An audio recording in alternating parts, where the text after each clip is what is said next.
7 weeks after my son's funeral, I sat inside a small watch repair shop, fixing the watch my dead son had left behind. The old watchmaker pulled out a recording chip smaller than a fingernail. When the audio started playing, I heard my son gasping for air. "What did you put in my tea?"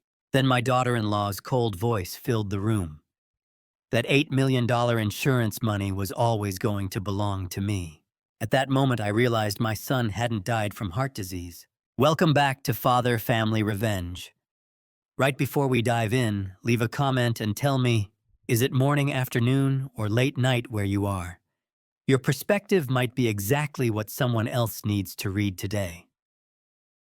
This story includes a few fictional elements added to highlight the lesson.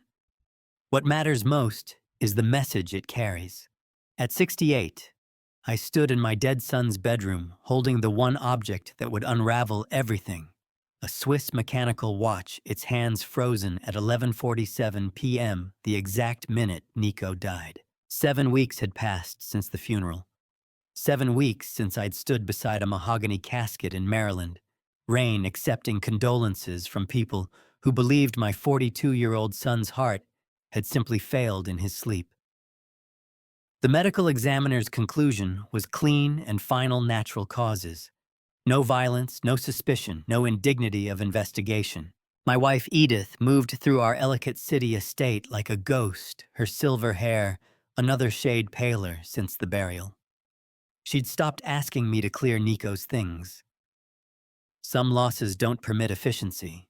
The watch lay buried beneath folded shirts in his dresser, a graduation gift I'd given him 20 years ago when he earned his engineering degree from MIT Swiss Mechanical Movement Exhibition case, back the kind of precision timepiece an obsessive mind winds every single morning without fail. Nico had been exactly that kind of engineer, treating mechanical objects with the same reverence I'd spent 40 years reserving for surgical instruments at Johns Hopkins. He would never have let this watch die naturally. I turned it over in the morning light and saw them immediately. Fine, deliberate scratches circling the caseback's edge, inconsistent with ordinary wear. Someone had used precision tools to open this casing and reseal it. Carefully, intentionally, almost perfectly.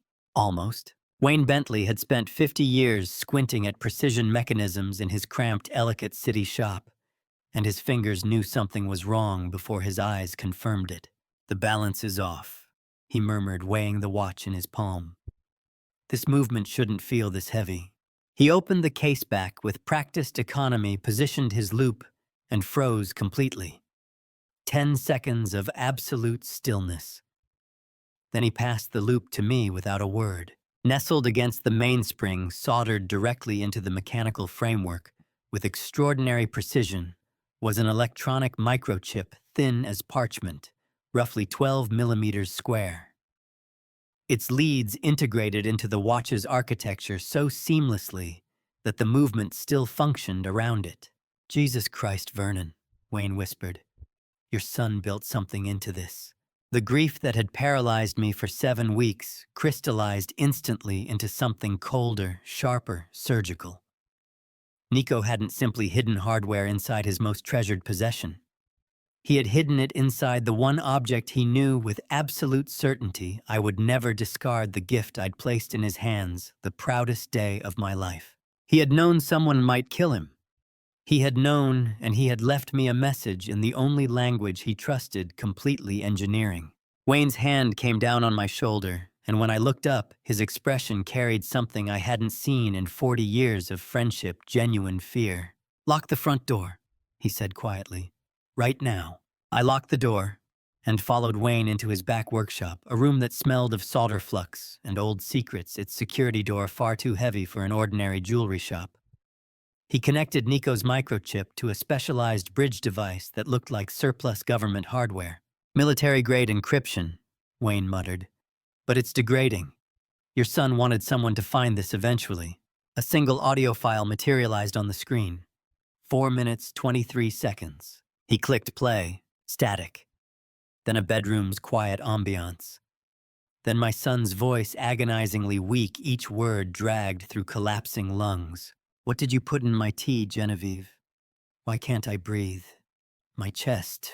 My medical training cataloged the symptoms automatically. Acute respiratory distress, cardiac arrhythmia, progressive systemic shutdown. Then a second voice cut through female ice cold, with the flat emotional register of someone completing a transaction rather than watching her husband die. Your $8 million life insurance policy and your father's patent shares, they belong to me now. Don't fight it, sweetheart. It won't hurt much longer. Nico's final exhalation came through the speakers. Shallow, rattling, then absolute silence. I made Wayne play it 3 more times. While he watched in stunned disbelief, I took notes on a receipt from my wallet. Respiratory distress pattern suggesting neurotoxin or cardiac suppressant, rapid onset timeline, premeditated financial motive, confirmed by exact phrasing. When a patient bleeds out on your table, you don't break down. You operate first and grieve in private when the work is finished. 40 years of emergency surgery had made that discipline permanent. Vernon, Wayne finally said, how are you not? Encrypted copy, I interrupted. Now, and no one hears this, especially not Edith. He stared at me like I'd become a stranger. Maybe I had. I arrived home at noon to find Genevieve at the stove stirring soup with the practiced warmth of a devoted daughter-in-law. Cream cardigan, elegant posture, radiant smile when she heard me enter. Oh, Father, perfect timing. Just making sure Mother gets her nutritional supplements. She reached into her pocket, withdrew a small white tablet from an unlabeled bottle, and crushed it between 2 spoons with casual efficiency. The powder dissolved into fine white dust and disappeared into my wife's ceramic bowl, the same bowl Edith used every single day. Let me carry that in to her, I said, my voice warm and steady. You don't have to, I insist. You've done enough already. I found Edith at her breakfast table staring vacantly at the autumn leaves outside, her hands trembling slightly on the polished wood. The memory gaps, the disconnection, the tremors symptoms I'd attributed to grief, now reconfigured into an entirely different diagnosis.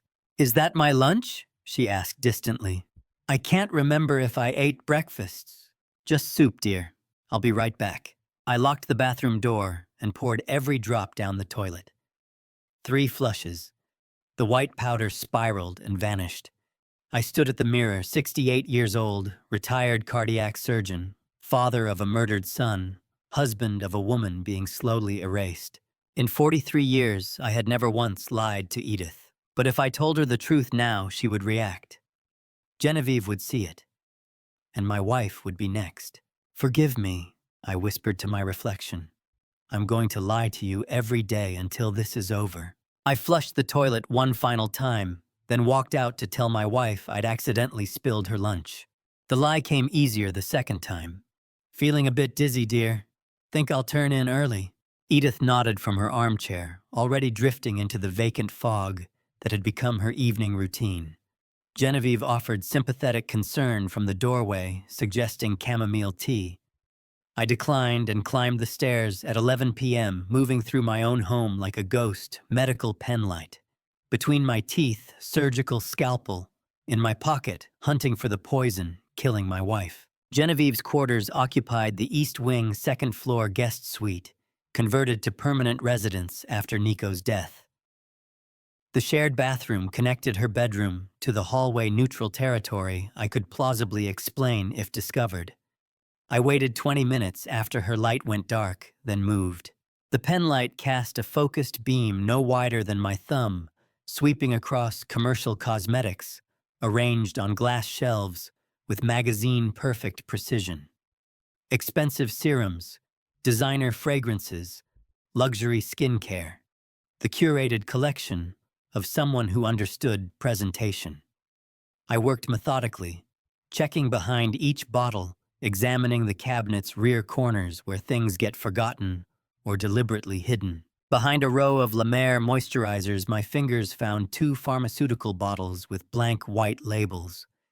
No prescription information, No dosage instructions, no patient names, just unmarked containers that didn't belong in a civilian bathroom. The first held crystalline white powder fine as confectioner's sugar, but with a faint chemical scent that hit my nostrils when I unscrewed the cap. The second contained small, beige compressed tablets, uniform in size and shape, professional pharmaceutical compounding not over-the-counter supplements. These aren't wellness products, I whispered to myself, examining the powder's structure under magnification.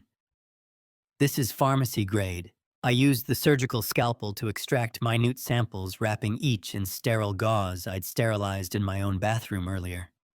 The crystalline powder transferred cleanly. The tablet required careful shaving to avoid detection, just enough material for mass spectrometry analysis. 40 years in high-stakes operating rooms had taught me to work in absolute silence, every movement economical and deliberate. I repositioned the bottles exactly as I'd found them, measuring the angle against my mental photograph, ensuring no visible disturbance. The samples went into my breast pocket. I was back in my own quarters within 8 minutes. Next morning, I backed the sedan out at 8 a.m. manufacturing. Another layer of deception. Genevieve appeared on the porch in her cream cardigan, concern etched across her features. "More doctor appointments, Father. You're looking after yourself, I hope." "Just routine blood work, dear," I said through the open window, my smile perfectly calibrated. "Nothing to worry about." She waved as I pulled away, and I watched her in the rearview mirror until the estate disappeared behind autumn trees. The samples felt like live ordnance against my chest. I needed someone I could trust blindly, and a machine that wouldn't log results into any networked database. Johns Hopkins Medical Campus rose from East Baltimore like a fortress of glass and concrete sprawling across city blocks, with the institutional authority of American academic medicine. I'd spent 30 years in these buildings teaching operating publishing research that carried the Hopkins name across international conferences. Walking through the loading dock entrance felt like returning to a battlefield I thought I'd left behind. In surgery, when you discover the cancer has metastasized beyond what the imaging showed, you don't panic. You recalculate. You adapt. You operate with the reality in front of you. That discipline carried me through the service corridors to the analytical biochemistry research complex. The lab smelled of chemical reagents and recycled air fluorescent lighting, casting harsh shadows across diagnostic machinery that hummed with constant low-frequency vibration. Theron Jarvis sat at a workstation hot running chromatography on what looked like environmental samples, his 62-year-old frame hunched over printouts with the permanent caution of a man who'd analyzed too many lethal compounds. He looked up when I entered, and his expression shifted from surprise to sharp wariness. "Vernon," he said carefully, "haven't seen you in the research wing since you retired. What brings you back?" I set the wrapped samples on his desk. "I need you to run full mass spectrometry, and Theron, don't log this into the laboratory server." His eyes dropped to the gauze-wrapped packets, then back to my face. The silence stretched for 5 seconds. "You're asking me to run black analysis," he said quietly. "This better be important." "It is." He unwrapped the samples with gloved hands, examining each under task lighting with the methodical care of someone who knew exactly how dangerous unknown compounds could be. "Where did these come from?" "I can't tell you that." "Vernon, I will tell you everything when this is over," I said. "Right now, I need identification and clinical properties. Nothing more." Theron studied my face for a long moment, then nodded once and loaded the samples into the mass spectrometer's injection port. The machine took 40 minutes to process complete molecular analysis. I watched the data accumulate on the monitor screen, peaks and valleys representing atomic weights, chemical bonds, pharmaceutical signatures. Theron's expression grew darker with each passing minute. The printer finally spat out the telemetry report. He read it twice before speaking, his voice dropping to near whisper. "Scopolamine hydrobromide, pure pharmaceutical grade, the white powder. What's the clinical application?" I asked, though my medical training was already providing answers I didn't want to hear. "There isn't one," Theron said flatly. "Not at this purity." Administered continuously in sublethal doses, scopolamine induces profound and anterograde amnesia, complete short-term memory erasure, severe cognitive impairment, hypercompliance. The victim becomes a blank slate, completely controllable. He tapped the second analysis. "And this beige tablet is unlabeled lorazepam compounded specifically to potentiate the amnestic and sedative properties. Vernon, this is a textbook chemical cocktail for criminal incapacitation. Who the hell is ingesting this?" I didn't answer. I took the printouts, folded them carefully, and walked out without logging into any system that could create a digital trail. The drive back through Baltimore traffic passed in mechanical autopilot. My hands gripped the steering wheel with white-knuckle pressure as the clinical implications crystallized into absolute certainty. Genevieve wasn't poisoning my wife out of rage or desperation. She was systematically erasing Edith's memory day by day, making her compliant and vulnerable, setting up some endgame I couldn't yet see. This wasn't amateur violence. It was sophisticated pharmaceutical execution with proven methodology. I had spent 47 years cutting malignant tumors out of human bodies, but this predator was different. She didn't hide in tissue. She sat across from me at breakfast with a smile. I pulled into the estate driveway as autumn sun dropped toward the horizon, casting long shadows across manicured lawns. The house looked serene, elegant, normal. I sat motionless in the dark cabin for a full hour, staring at the lit windows. Genevieve wasn't a desperate woman driven to madness. She was a clinical executioner with a proven pharmaceutical methodology, and I was sharing a roof with her. Professional killers develop predictable patterns because routine provides camouflage. I spent 72 hours mapping Genevieve's schedule with the methodical focus I'd once applied to pre-surgical planning. 3 days after confirming the poison, I sat behind tinted windows in a parking structure across from Atwater's Cafe, watching my daughter-in-law's sedan pull into a reserved space. Wednesday, 1:45 p.m. She'd left the estate claiming errands in the city. I followed at safe distance through suburban Maryland into Baltimore's Belvedere Square, maintaining 3-car separation. She never checked mirrors, never varied speed, never employed basic counter-surveillance, the confident movements of someone who believed she was untouchable. Atwater's was an upscale cafe with exposed brick and sparse afternoon clientele, perfect for quiet conversations. I positioned my sedan in the parking structure's shadowed corner with direct sightline through floor-to-ceiling windows. Medical training had taught me patience. Surgery is 90% preparation, 10% execution. The telephoto lens brought Genevieve's table into sharp focus. She checked her phone periodically, waiting. At 2:03 p.m., a man entered carrying a premium leather attaché case. Cyrus Fitzgerald, 48 years old, in a bespoke charcoal suit that probably cost more than most people's monthly mortgage, moved with the practiced efficiency of someone who specialized in legally redistributing other people's wealth. He didn't embrace Genevieve, didn't offer any personal warmth. Pure business. He spread thick legal dossiers across the table. Genevieve leaned forward with surgical focus, pointing to specific clauses while he made notations with a fountain pen. I photographed every page, zooming until the embossed silver typography on his case became legible. Fitzgerald and Associates, Estate Law. Not an affair, I whispered to the empty car. Legal strategy, inheritance architecture. The meeting unfolded with choreographed precision documents, reviewed signatures, witnessed papers returned to the attaché case.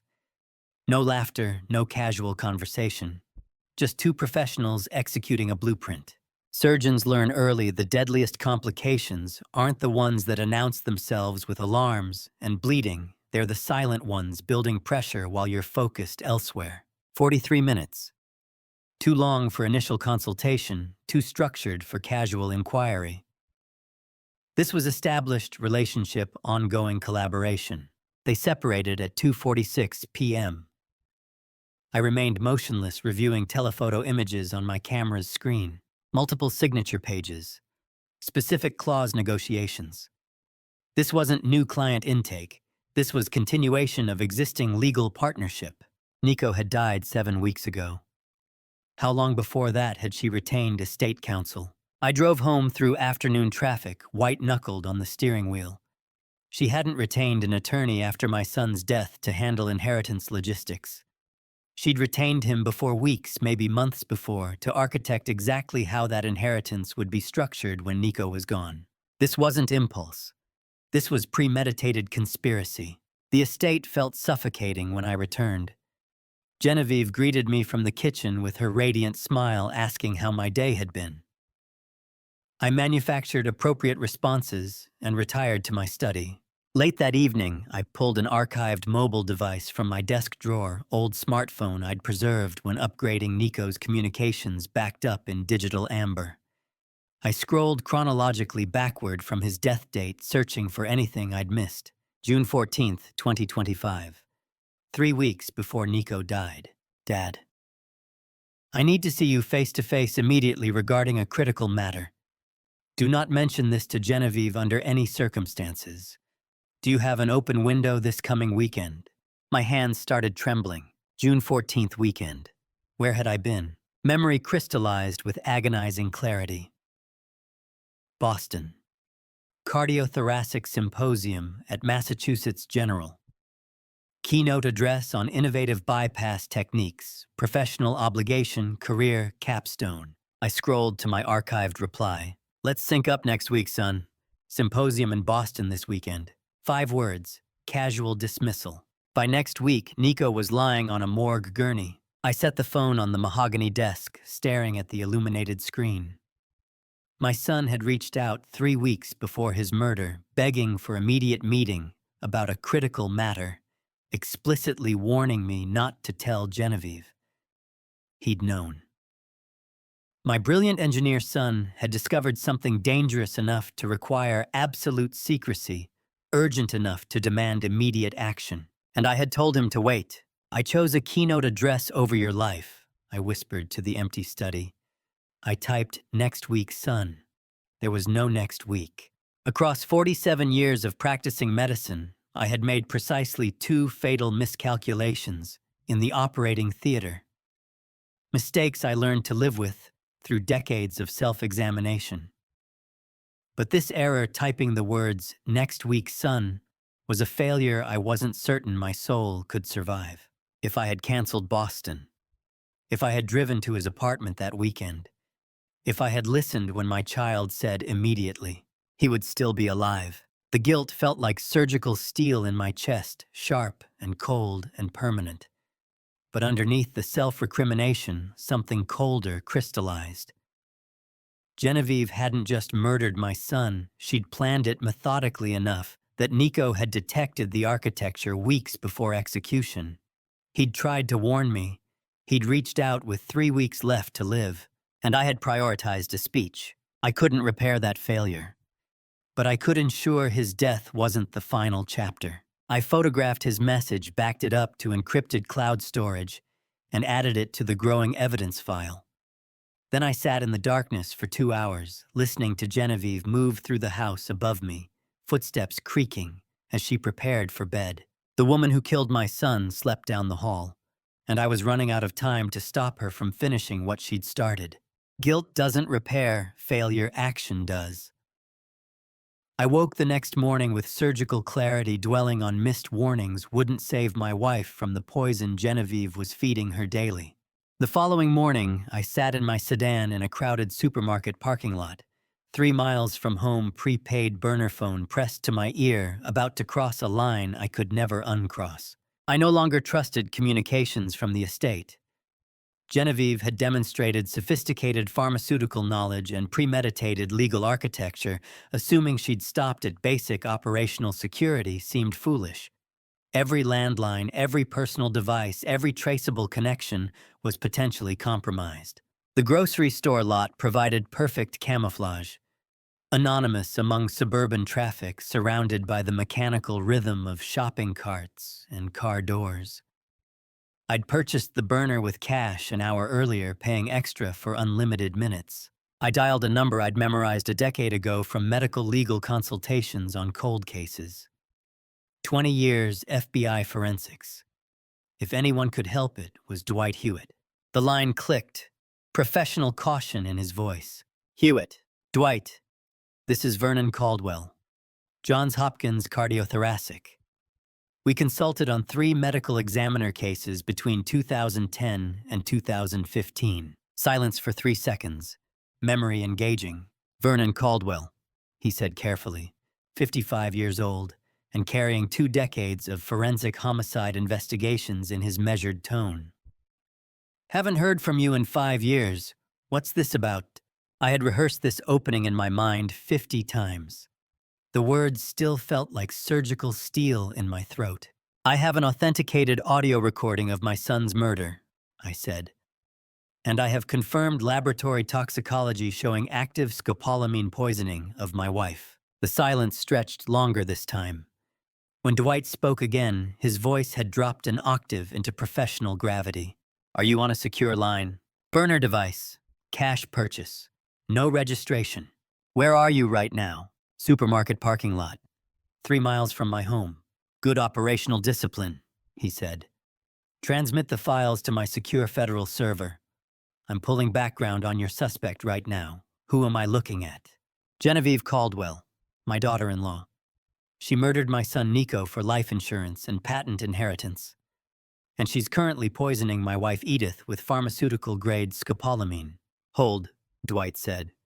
Keyboard sounds in the background, rapid database queries. Genevieve Caldwell, nay. I'm seeing multiple marriage records. This is going to take time. Send me everything you have. I transmitted the encrypted audio file of Nico's death, the Johns Hopkins mass spectrometry printouts, the surveillance photographs of the Fitzgerald meeting. Each upload felt like laying evidence on an operating table, precise, methodical, building the case one data point at a time. Dwight listened to the full 4-minute recording without interruption. I heard his breath through the line, steady and controlled, the discipline of someone who'd processed hundreds of homicide investigations. Nico's gasping voice. Genevieve's ice-cold confession. The final exhalation.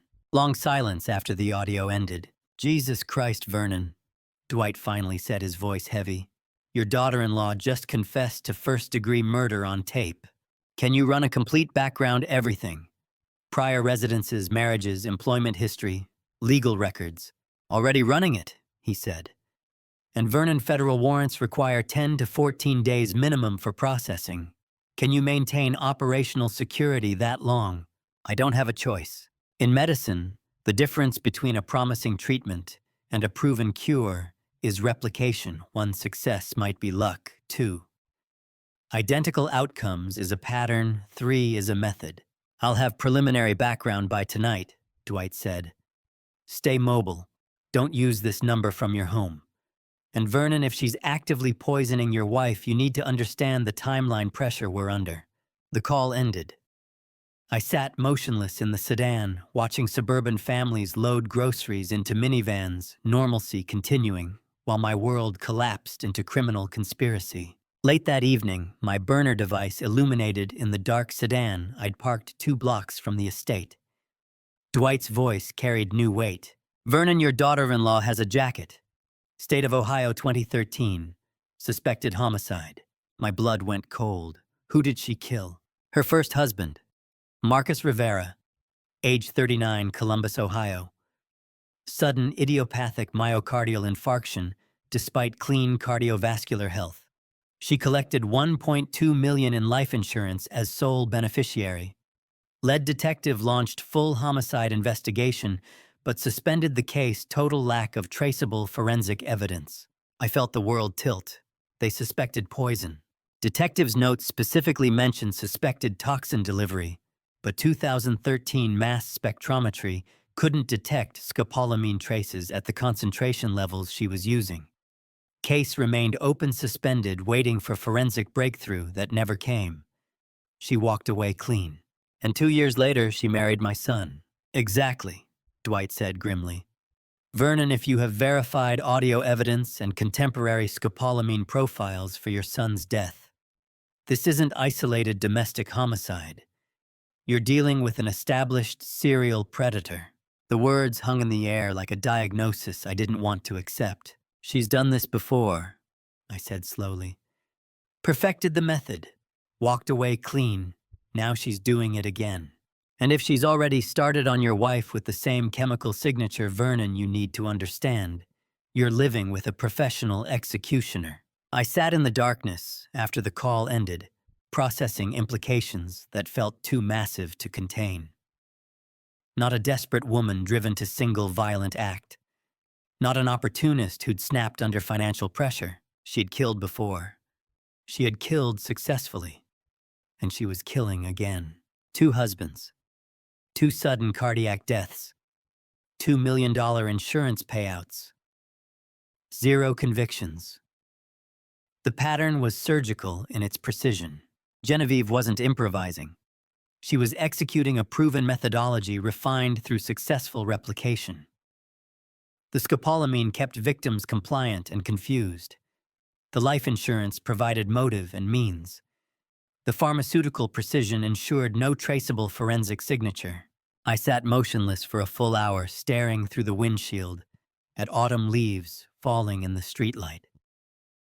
Genevieve was a clinical serial executioner who possessed proven methodology, perfect operational security, and a track record of walking away from murder investigations untouched. And I was currently sharing a roof with her. The question was no longer whether she was guilty. The question was how to survive long enough to prove it. Survival required performance. The weekend after learning Genevieve was a proven serial killer, I transformed into the frail, elderly man she expected to see. Shaky hands, slow gait, confused questions about appointments I'd never scheduled. The legal documents appeared on our dining room table Monday morning. Like a carefully laid, trap-thick bond paper, official seals, Genevieve's smile radiating concern as she slid them toward my wife's trembling hands. I'd spent the entire weekend maintaining that facade while monitoring Genevieve's every movement, protecting Edith by secretly intercepting poisoned supplements and dumping tainted food down the disposal. Every interaction layered with calculated performance. Sunday night, I'd barely slept, preparing for Monday's inevitable escalation. Just old age, dear. I'd told Genevieve Saturday when she'd asked about my fatigue with practiced concern. Nothing a bit of rest won't fix. But internally, I was calculating tactical responses, measuring distances to exits, noting the precise angle of her smile when she thought no one was watching. Monday morning arrived with pale October light, cutting across the formal dining room. Genevieve placed the thick legal instrument before Edith, with choreographed gentleness, her voice smooth as expensive wine. "Just a routine form, Mother," she said, sliding a fountain pen across the polished mahogany. "To make sure you receive all of Nico's benefits, sign right here on this line." Edith lifted the pen with violently trembling hands, her eyes unfocused from weeks of chemical erosion. I don't remember if we already did this. Did we? No, Mother. This is new, very important. Just your signature here. I stood in the kitchen doorway, shadow reading the document's header upside down from 12 feet away. Not medical payout authorization. Durable power of attorney and assignment of inheritance rights. Total legal control. Every asset, every decision, every future choice stripped from Edith and transferred to Genevieve's absolute authority. The pen touched paper. I stepped forward, with practiced elderly shuffle voice, gentle and apologetic. "Mother is far too exhausted this morning, dear. Let's defer legal signing to another afternoon when she's more alert." Genevieve's eyes locked onto mine for a microsecond. Public smile frozen. Calculation beneath. She was testing boundaries, measuring resistance, cataloging my intervention. "Of course, Father," she said, leaving the documents on the table. "I'll leave these right here so you can review them at your leisure." She exited toward the kitchen, and I watched her spine, perfect posture, controlled movement, no visible frustration. Professional discipline. The clock was officially ticking. Tuesday afternoon, I drove to Baltimore Convention Center, hosting the annual Mid-Atlantic Cardiothoracic Symposium, perfect cover for meeting Dwight, amid the chaos of thousands of physicians. I navigated sprawling corridors filled with research posters, the low roar of professional conversation providing acoustic camouflage. Dwight waited in a deep alcove away from foot traffic, 55 years old, and carrying the weight of federal homicide investigation in his careful posture. First physical meeting since our encrypted calls. Convention cover is smart, he said quietly, scanning the area. But we need to talk about timeline and institutional coordination. I intercepted power of attorney attempt yesterday, I said. She's accelerating. How long until you can move? In surgery, when a patient crashes on the table, you don't have the luxury of visible panic. Every move must appear controlled, deliberate routine, even as you're making split-second life or death calculations internally. There's good news, Dwight said. MetLife's Senior Forensic Risk Division flagged your son's claim 3 weeks ago. Their statistical algorithms lit up immediately. Probability of a 42-year-old male with 0 cardiac markers dying of natural heart failure is less than 0.3%.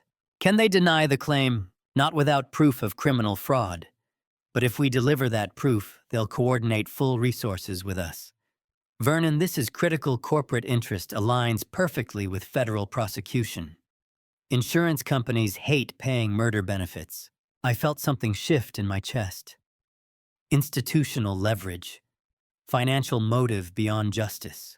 What do you need from me? Dwight's expression darkened. Federal warrants aren't instant. We need 10 to 14 business days minimum for judicial processing.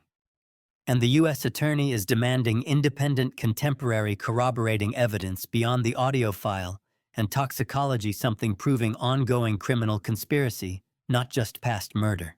What kind of evidence? Financial records, communications, intercepts, witness statements, documentation of continuing criminal activity.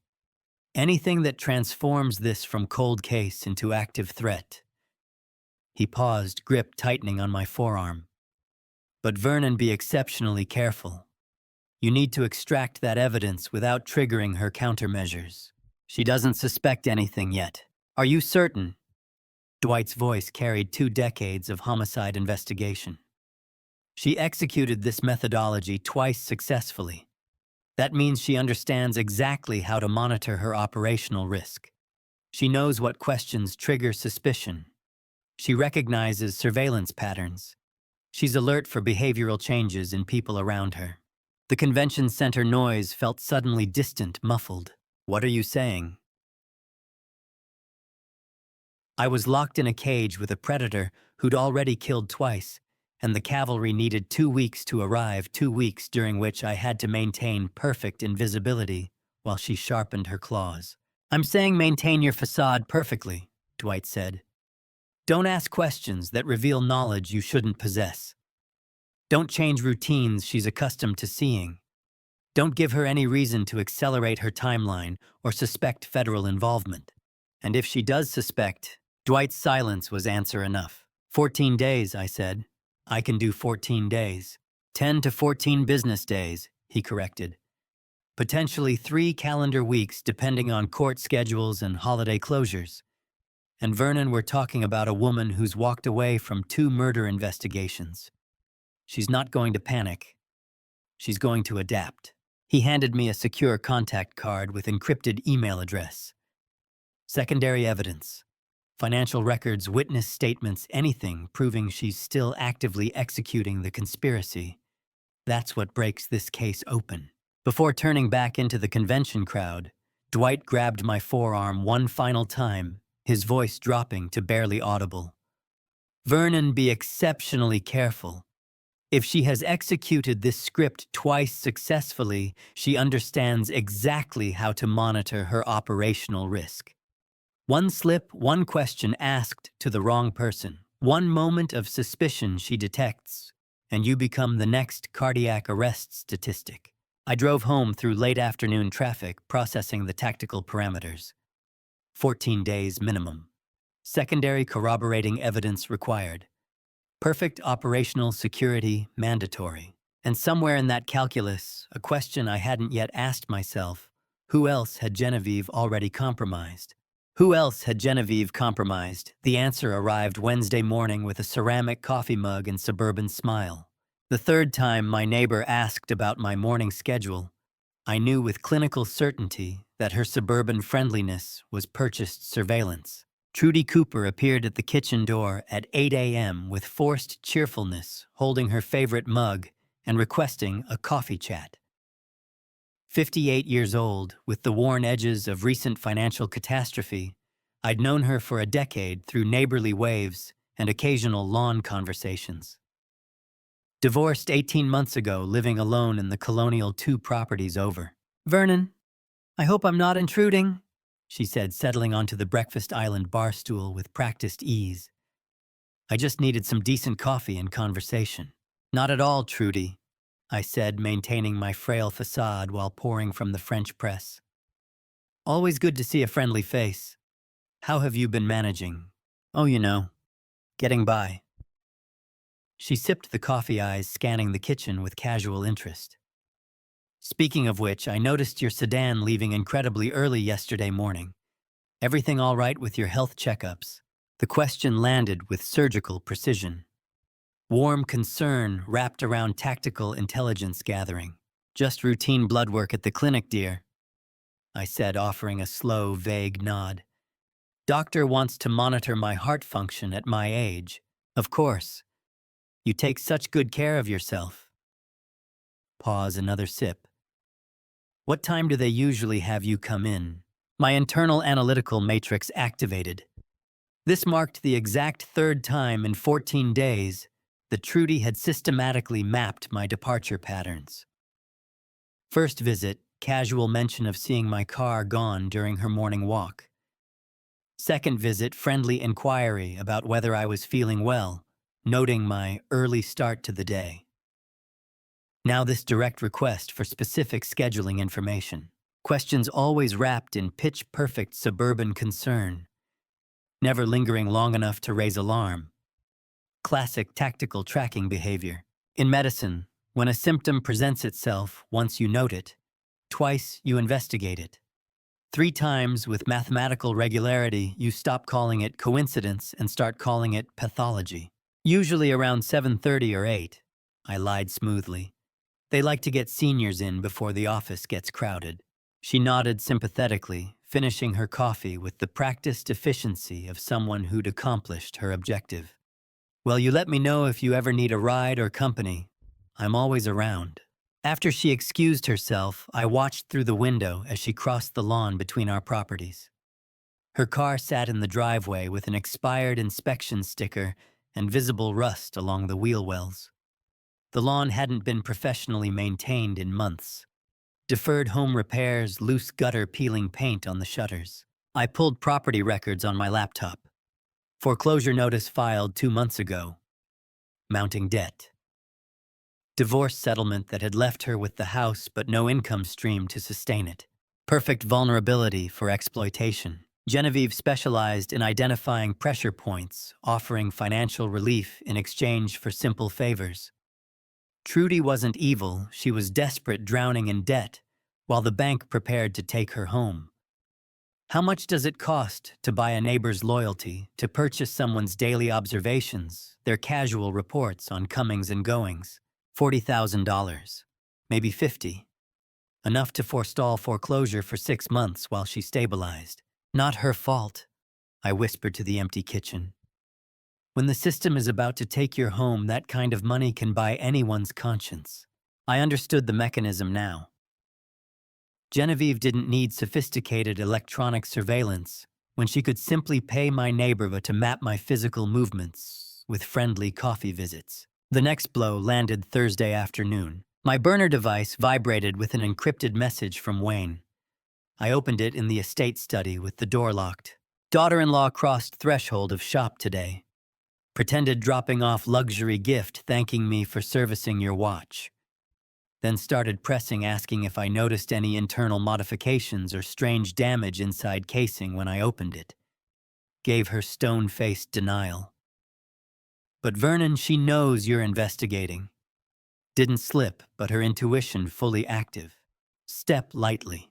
My blood went cold. If Wayne had maintained perfect operational security, how had she discovered I was digging into the watch? Who told her I'd visited his shop? The neighbor.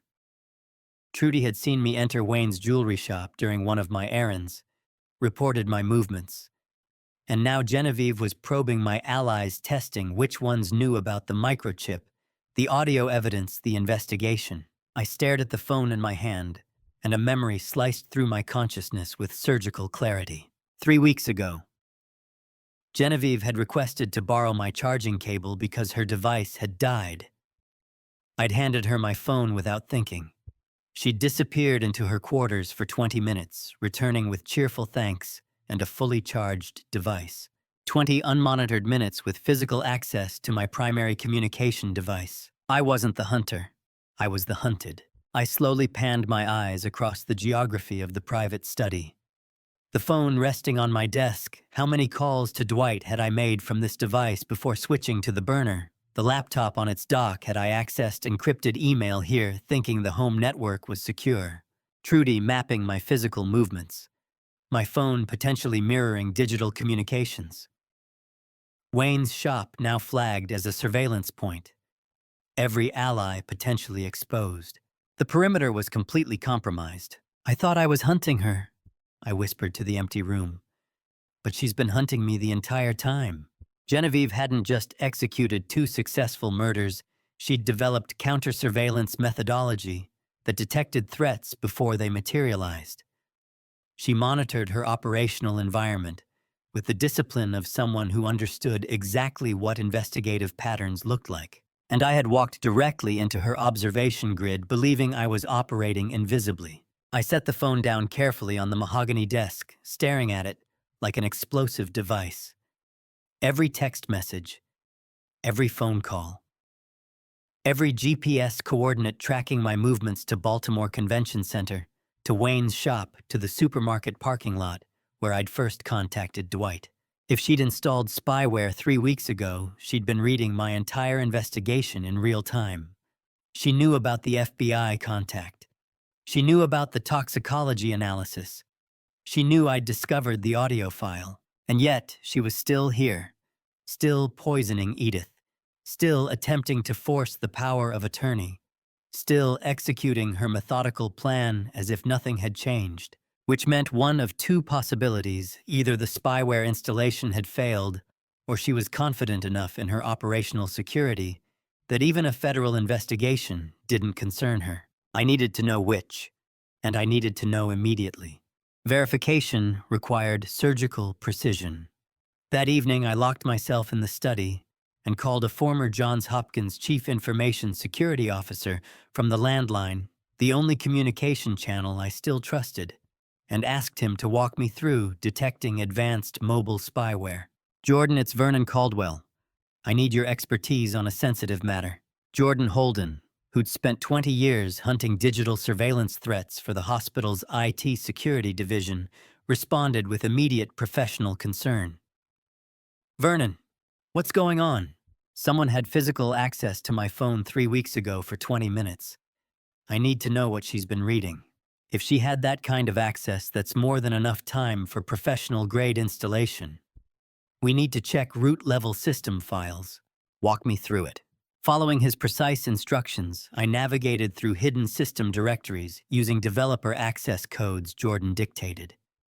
32 minutes into the diagnostic, his voice dropped an octave. Stop, right there, that file.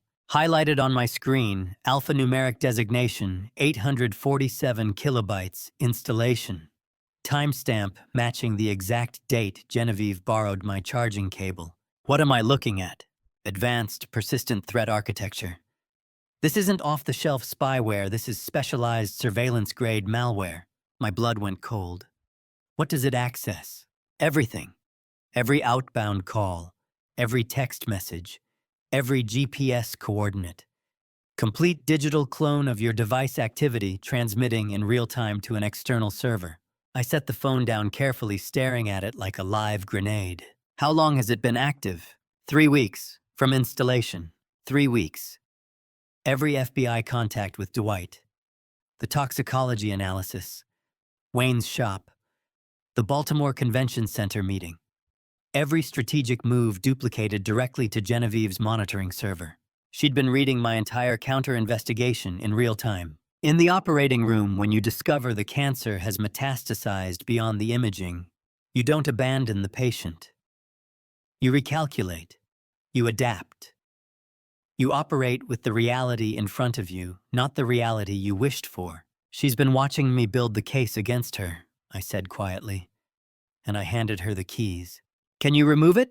Jordan asked. Should I? A pause. You're thinking about weaponizing the compromise. If she believes surveillance remains undetected, I can control what she reads. Disinformation warfare. Dangerous but potentially effective. You'd need a secondary secure device. I'll handle that tomorrow. The following morning, I drove to a chaotic commercial cellular outlet in downtown Baltimore, anonymous among urban foot traffic. The store smelled of new electronics and recycled air fluorescent lighting harsh overhead. I approached the counter with elderly, confused facade fully deployed. My grandson said I should get a backup phone for emergencies. The salesperson, barely 20 and profoundly uninterested, processed the transaction without looking up. Cash or card? Cash, please. Prepaid, unregistered burner device. No identifying information. Completely anonymous. She's been reading my real communications, I muttered, starting the engine. Time to feed her exactly what I want her to believe. Friday afternoon, I deliberately maintained normal patterns with the compromised phone routine, emails, ordinary texts, predictable searches, everything signaling oblivious normalcy. Then I composed the disinformation, a text to an old medical school friend in Florida. Been feeling worse lately. Doctor recommends extended rest away from current environment. Thinking seriously about that guest condo offer in Boca Raton for a few months. Need to get away from all these memories. We'll call next week to discuss logistics. I watched the message transmit, knowing Genevieve's server would duplicate it within seconds. Perfect fiction designed to make her believe I was retreating, exhausted, abandoning investigation for medical convalescence. Let her read that. Let her relax her timeline. The compromised phone resting openly on the passenger seat, bleeding, calculated lies into her surveillance feed, while the burner device pressed against my ribs held the real war invisible encrypted mine. I programmed the burner with precisely 3 numbers: Wayne's shop landline, Dwight's secure FBI contact, Jordan's direct office line. The real operation would flow through this channel, completely invisible to Genevieve's monitoring. For the first time since discovering the audio recording, I wasn't simply reacting to her choreography. I was writing my own script. I steered the sedan back onto the estate property as afternoon shadows lengthened. 2 phones now defined my operational reality. The wiretapped device broadcasting fiction about exhaustion and Florida retreat. The burner tucked securely against my ribs, holding 3 encrypted lifelines. Genevieve appeared on the porch as I pulled in, waving with that radiant smile. I waved back with shaky hands. She thought she'd been reading my investigation. She'd actually been reading a performance designed for an audience of 1. I climbed the porch steps, slowly accepting her offer to help with my jacket. "How was your day, Father?" she asked with practiced concern. "Exhausting, dear," I said truthfully, thinking I might need a real vacation. Florida, perhaps. Get away from everything for a while. Her eyes brightened with something that looked like relief. "That sounds wonderful. The warmth would do you good." She bought it completely. I had turned her surveillance apparatus into a weapon pointed directly at her strategic planning. The compromised phone sat openly on my desk upstairs, transmitting a perfect fiction she couldn't resist believing. The burner stayed pressed against my sternum like a second heart, beating with encrypted purpose she couldn't detect. She wanted to read my mind, fine. I'd write her exactly the story she needed to hear, while the real investigation proceeded in channels she didn't know existed. For the first time in weeks, I felt the tactical balance shifting. She'd installed surveillance, believing it gave her total visibility. Instead, I'd transformed her monitoring system into my distribution channel for strategic deception. The hunter had become the hunted, and she didn't even know it yet. Disinformation only bought time if I used it wisely.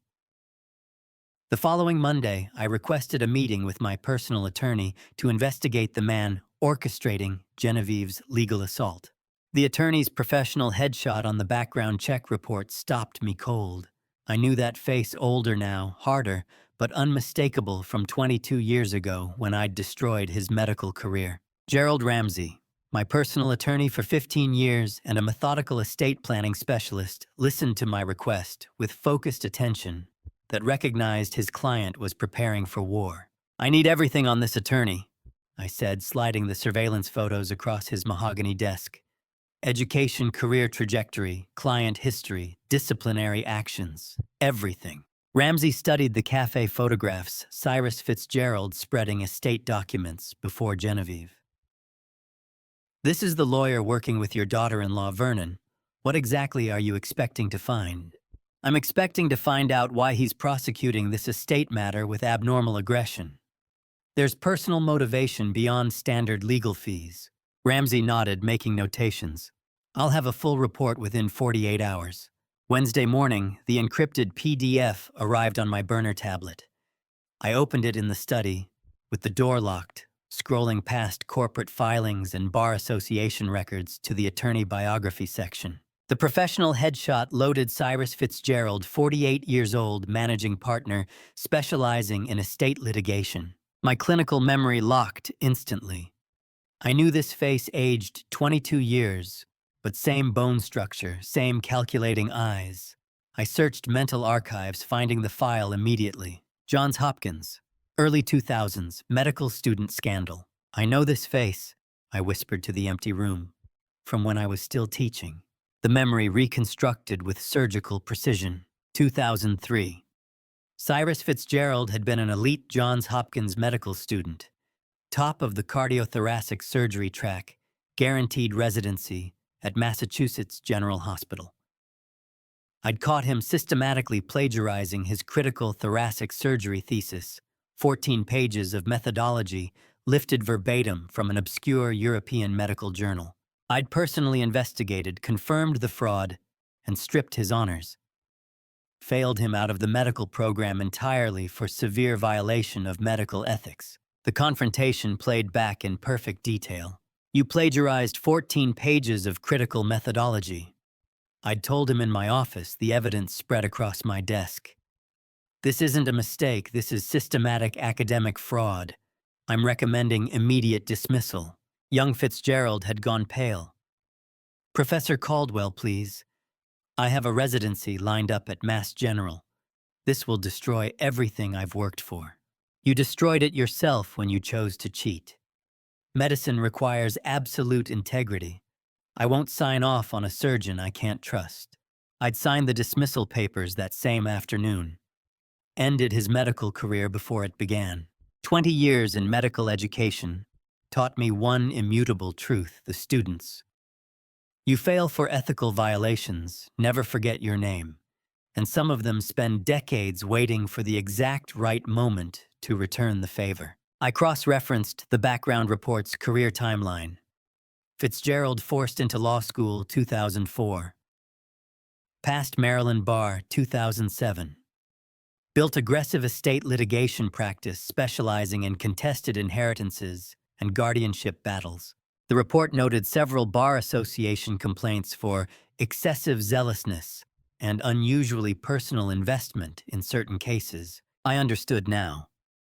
This wasn't standard legal representation. Fitzgerald had weaponized estate law to exact revenge on the professor who'd killed his surgical dreams. When Genevieve needed an attorney, she'd found someone with expertise. But when he saw my name on the case files, personal vendetta had fused with professional obligation. 22 years. He'd waited 22 years for the chance to legally destroy me, and I'd handed him the opportunity. The following Tuesday morning at 10 a.m. Sharp, a certified legal courier, arrived at the estate gates. I signed for the heavy federal blue envelope court seal embossed on expensive bond paper. Inside ex parte emergency guardianship petition filed with Maryland Circuit Court. I carried it to the study and read every word with clinical focus. Genevieve formally asserted Edith's accelerating severe cognitive impairment and advanced neurodegenerative dementia rendered her entirely incapable of exercising financial or legal autonomy. Requested immediate court appointment of legal guardian herself, granting total unreviewable sovereignty over every patent asset, trust fund, and estate holding worth $35 million. The medical documentation attached looked professionally fabricated. Witness statements from concerned neighbors describing Edith's alleged confusion and disorientation. Fitzgerald's legal brief arguing urgent protective intervention required. I turned to the final page. Formal court hearing November 18, 2025. Exactly 21 days from today. My hands remained steady as I set the document down, but my mind was calculating margins of error that had just collapsed to zero. FBI needed 10 to 14 days for federal warrant processing. Insurance investigation required secondary corroborating evidence. Warehouse trap demanded perfect timing and coordination. 3 weeks. 14 days for FBI warrants. 7 for evidence. 21 total until my wife legally belonged to her son's killer. If the judge ratified this petition, Genevieve became Edith's absolute permanent court-appointed guardian. Total control over every asset. Complete legal authority over medical decisions, living arrangements, end-of-life choices. And once she had that legal shield, Edith would suffer a tragic but predictable decline. Another sudden cardiac event. Natural progression of dementia. The state-appointed guardian making difficult but compassionate decisions about care. Murder disguised as mercy. I stared at the November 18th deadline, calculating operational parameters with the precision I'd once applied to surgical timetables. 21 days to synthesize forensic proof. Clear federal warrant criteria through the Bureau. Coordinate with insurance investigators. Extract corroborating evidence proving ongoing conspiracy. And snap the jaws of a perfect counter-trap shut before Genevieve gained unchallengeable legal ownership of my wife's life. The margins for error had dropped to absolute zero. I reached for the burner phone and composed an encrypted message to Dwight. Emergency guardianship petition filed. Court date November 18th. Timeline just collapsed to 21 days. Need to accelerate all warrant processing and evidence coordination. This is no longer surveillance operation, this is active rescue. His response came within 5 minutes. Understood. Mobilizing resources. But Vernon, we still need that secondary corroborating evidence. Without it, no warrant clears federal review. I set the phone down and stared at the legal petition. Genevieve had forced the timeline, believing her legal fortress was impregnable. Fitzgerald thought he was executing professional revenge on the professor who'd ended his medical career. Neither understood they'd just activated a countdown on their own destruction. 3 weeks. 21 days to build a case so airtight that federal prosecutors, insurance investigators, and Maryland Circuit Court judges would have no choice but to see the truth, or my wife became the next name on a serial killer's victim list, and I'd spend the rest of my life knowing I'd failed to save her. 21 days demanded evidence. I spent Wednesday afternoon gathering it, starting with the neighbor who'd sold me out. Through the telephoto lens from across the banking center parking lot, I watched my neighbor Trudy exit the glass doors carrying a white envelope thick with cash, the price of my isolation captured in perfect focus. I'd positioned the sedan in the far corner at 2 p.m. Camera equipment, concealed watching the entrance through 300 millimeters of optical precision. Trudy entered at 2:15, emerged at 2:42, carrying a commercial envelope that suggested significant transaction. I captured the sequence in high-resolution envelope exchange at teller window deposit slip. Examination, satisfied expression, crossing her face as she tucked documents into her purse. 40 years of surgical discipline document the pathology before you excise it. I zoomed the telephoto on the receipt she examined, before pocketing capturing enough resolution to read transaction details. Later enlarging the image on my burner tablet in the study, the numbers crystallized with damning clarity. $40,000. Mortgage delinquency notation. Paid in full stamp. Processing date 2 weeks prior. I cross-referenced public foreclosure records. Trudy's property had faced imminent auction liens threatening total loss. The debt had suddenly disappeared without traceable income source, employment history, or legitimate financial windfall. No job, no inheritance, no lottery win. Just sudden debt liquidation that saved her home from foreclosure. The price of a neighbor's loyalty, I whispered to the empty study. Exactly $40,000 to avoid losing her home. I processed Trudy's profile with clinical detachment. Divorced, living alone income barely covering utilities. Genevieve had identified perfect vulnerability, a woman drowning financially, offered a lifeline in exchange for simple intelligence gathering about her elderly neighbor's movements and routines. Not evil collaboration. Survival transaction. In medicine, you learn early that desperation makes people do things their conscience would normally reject, not because they're evil, but because survival overrides ethics when the alternative is losing everything. I harbored zero hatred toward Trudy. When the system threatened to strip the roof over your head, $40,000 could purchase anyone's conscience with ease. But understanding didn't change operational reality. From this hour forward, every word spoken inside these walls was a direct transmission to my son's killer. Thursday and Friday, I maintained absolutely flawless elderly facade while internally coordinating counter-moves. Every interaction with Genevieve layered with performance, trembling hands, slow comprehension, defeated posture. "Father, you look so tired," Genevieve said Friday morning at breakfast, her voice dripping manufactured concern. "Perhaps you should rest more. Let me handle Mother's care completely." "You're right, dear," I said with shaky voice and slumped shoulders. "I am tired.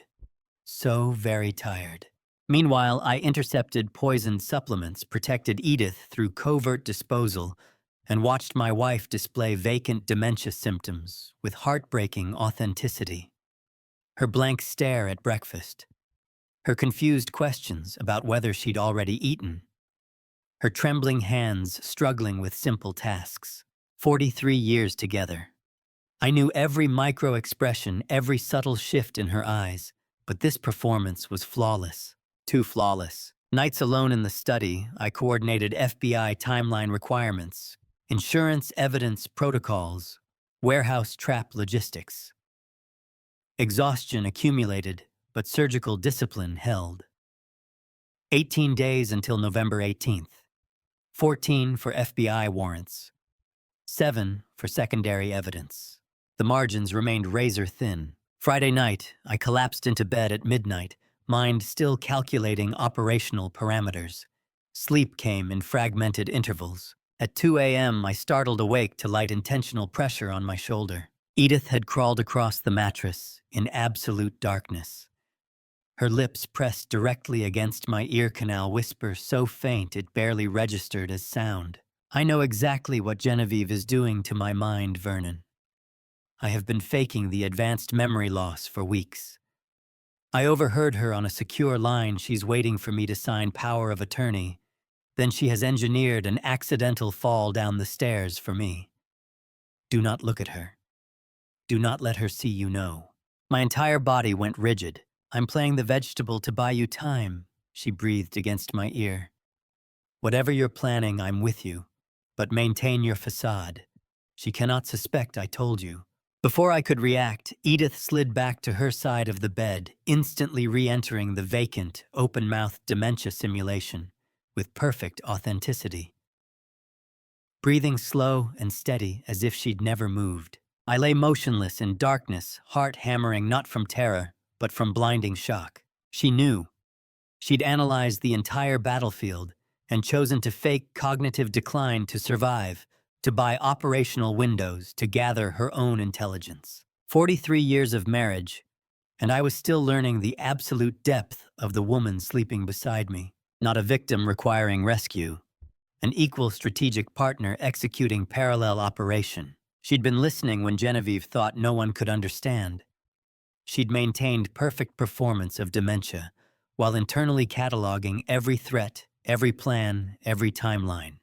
She'd transformed herself into the perfect intelligence asset, dismissed as incompetent, ignored as irrelevant, free to observe everything while appearing to comprehend nothing. I stared directly into the black ceiling mind, racing through implications. She knew about the staircase murder plan, knew Genevieve was waiting for the power of attorney signature, knew enough to warn me in absolute darkness with lips pressed to my ear, so no surveillance could capture the whisper. How long had she been lucid? What else had she overheard? What other intelligence had she gathered while performing the role of declining elderly woman? I wanted to turn to hold her to whisper my own secrets about the FBI investigation, and the warehouse trap, and the insurance fraud evidence. But her warning echoed, maintain the facade. Don't let Genevieve see you know. So I lay still in darkness, breathing steady, pretending to sleep, while my wife pretended to be incapacitated. And somewhere down the hall, my son's killer slept, believing her surveillance network had mapped every threat. I wasn't fighting this war alone anymore. Edith stood beside me in the trenches, weapon in hand, buying me time with every vacant stare and confused question. She'd turned her own victimization into operational camouflage, transforming Genevieve's poison into strategic advantage.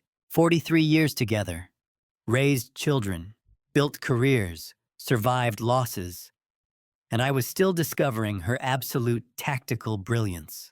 I'm not alone, I whispered to the darkness so softly no surveillance could capture it. I was never alone.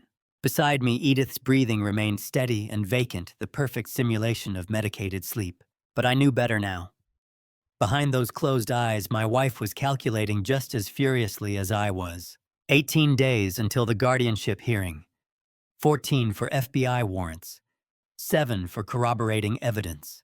But now I had something Genevieve didn't know about a strategic partner who'd been gathering intelligence from inside her blind spot for weeks. The tactical balance had just shifted in ways my daughter-in-law couldn't possibly anticipate. Having a strategic partner changed everything. But Edith's revelation didn't buy more time. It just meant I wasn't fighting alone when the clock ran out. 16 days until the guardianship hearing. I needed institutional allies with resources I didn't possess. Glass conference table, confidential contract spread before me like surgical instruments awaiting use. Marvin Gallagher, 45 years old, with the methodical focus of someone who'd spent 2 decades hunting insurance fraud for MetLife, sat across from me in the Baltimore headquarters conference room. His navy suit carried the quiet authority of senior investigator status, salt and pepper haircut. Military short reading glasses perched as he highlighted specific clauses with yellow marker. Mr. Caldwell, I need you to understand what you're looking at, he said, tapping the contract with his pen. This is your son's life insurance policy, $8 million, and this, he slid a magnified section across the glass. This is Clause 14B. I read the dense legal language, my surgical training translating complex terminology into operational meaning. Slayer statute, I said. Exactly. Marvin leaned forward. If the beneficiary of a life insurance policy facilitates or commits the murder of the insured party, the payout redirects to an alternate payee. In this case, as your son's biological father, the full sum transfers to you upon conviction of the primary beneficiary. The implications crystallized instantly. MetLife doesn't want to pay Genevieve. MetLife has a legal obligation not to pay a murderer, he corrected. But you're right about our financial interest. If we can prove your daughter-in-law killed your son, we avoid an $8 million fraudulent payout. Our corporate interest aligns perfectly with criminal prosecution. I stared at the highlighted clause, understanding dawning. You're offering investigative resources. I'm offering everything we have. Marvin pulled a folder from his briefcase. Forensic accountants, digital forensics team, legal coordination with federal prosecutors, private investigators. Whatever it takes to build an airtight case. The insurance contract loophole functioned like surgical bypass, redirect the flow around the obstruction to save the system. MetLife wanted to avoid paying a killer. I wanted justice for my son. The motivations differed, but the objective aligned perfectly. The FBI is already involved, I said, carefully testing how much coordination existed. I know. Agent Hewitt briefed me yesterday. Marvin's expression remained professional. Which brings us to the tactical problem timeline and evidence admissibility.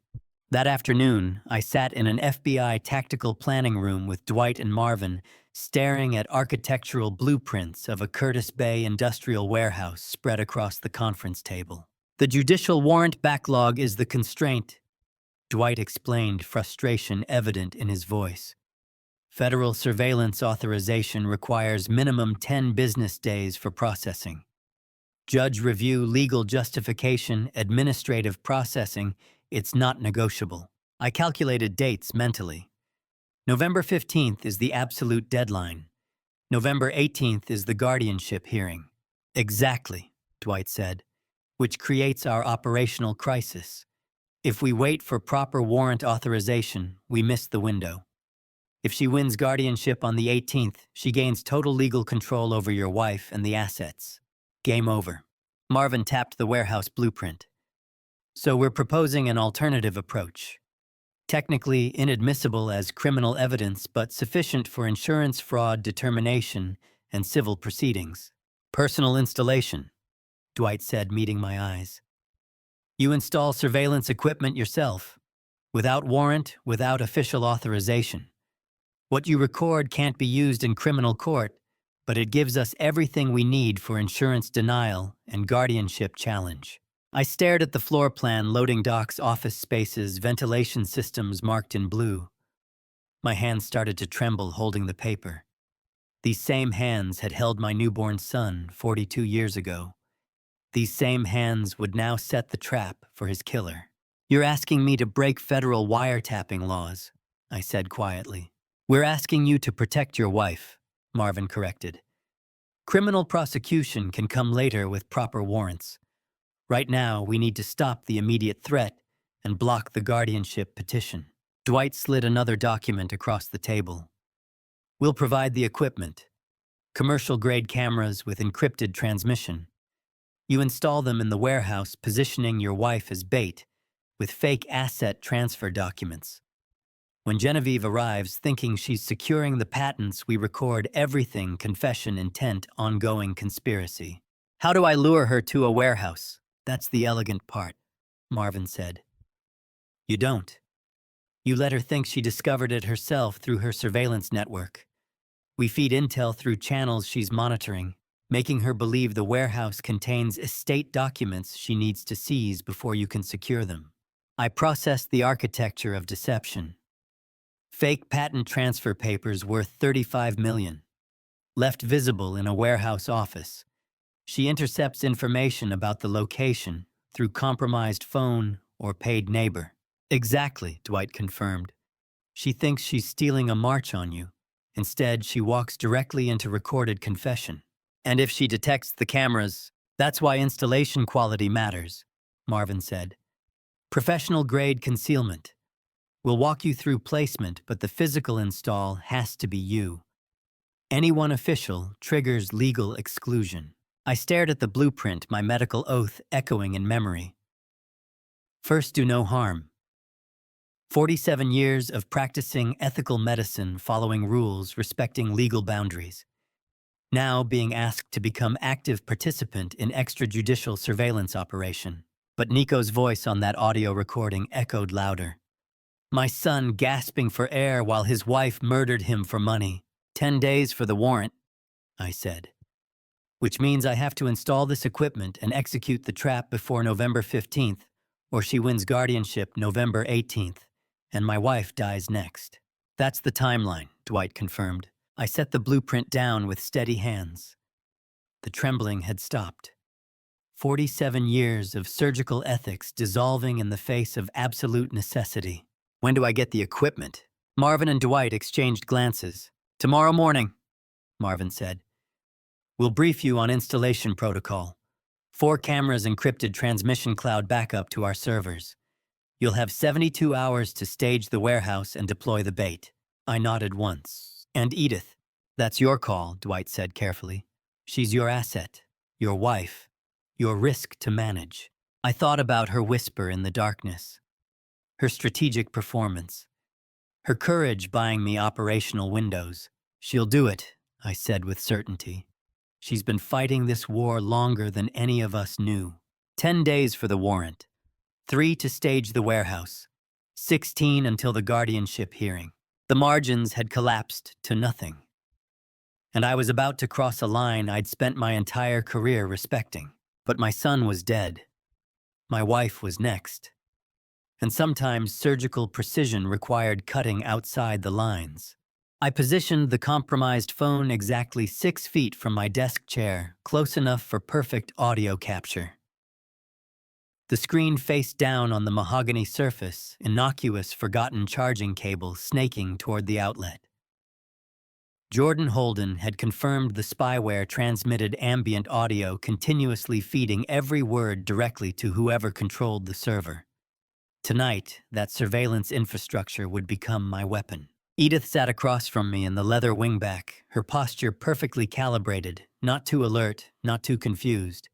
We'd spent the previous 3 hours in the sunroom, rehearsing this performance, refining every inflection, every pause.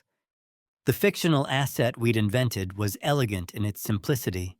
A $12 million equity stake in Johns Hopkins' new robotic surgery program, liquidating within 48 hours, requiring immediate offshore trust establishment. Walk me through the timeline again, she said, her voice carrying just enough cognitive fog to sound authentic. When does Gerald need the documentation? Monday morning, 9 sharp. I pulled the leather portfolio closer, letting papers rustle distinctly. The equity converts to cash November 20th. We have 72 hours to establish the Cayman Trust, or the tax liability consumes 40% passance. Edith leaned forward, and I saw the entry twist forming behind her eyes. 48 hours isn't enough time for Genevieve to react properly. Make it 36. Tell Wayne the conversion happens Sunday night instead. I blinked. The woman who'd pretended dementia for weeks was now optimizing psychological manipulation in real time. You want to compress her decision window? I said slowly. I want to panic her. Edith's smile was surgical.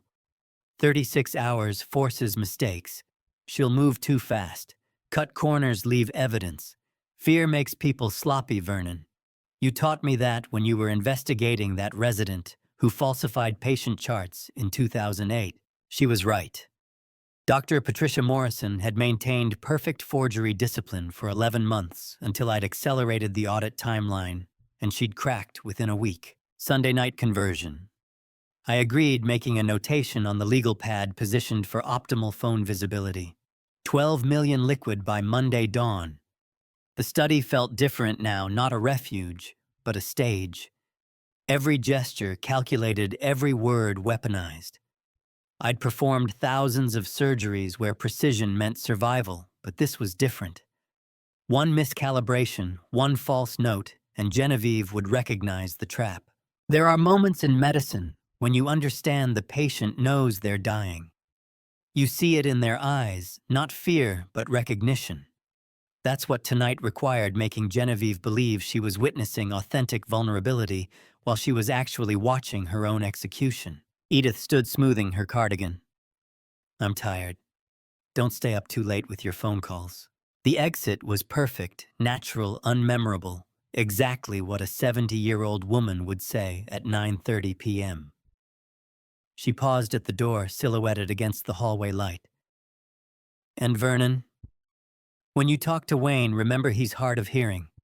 You'll need to speak louder than usual. Brilliant. She'd just given me explicit permission to project volume without raising suspicion. I waited exactly 4 minutes after her footsteps faded upstairs. Then I lifted my personal phone, the clean burner Jordan had configured, and dialed Wayne Bentley's number. The compromised phone sat 6 feet away, its concealed microphone capturing every syllable. Wayne answered on the second ring. "Vernon. Wayne, I need a favor, and I need absolute discretion." I kept my voice elevated clear. "I'm liquidating a major asset Sunday night, $12 million from the Hopkins Robotics Partnership. Gerald Ramsey is establishing an offshore trust, but I need someone I trust to witness the documentation Monday morning." "$12 million, Vernon, that's—" "I know it's substantial. The timing is critical. The equity converts Sunday at 11 p.m. Day dawn.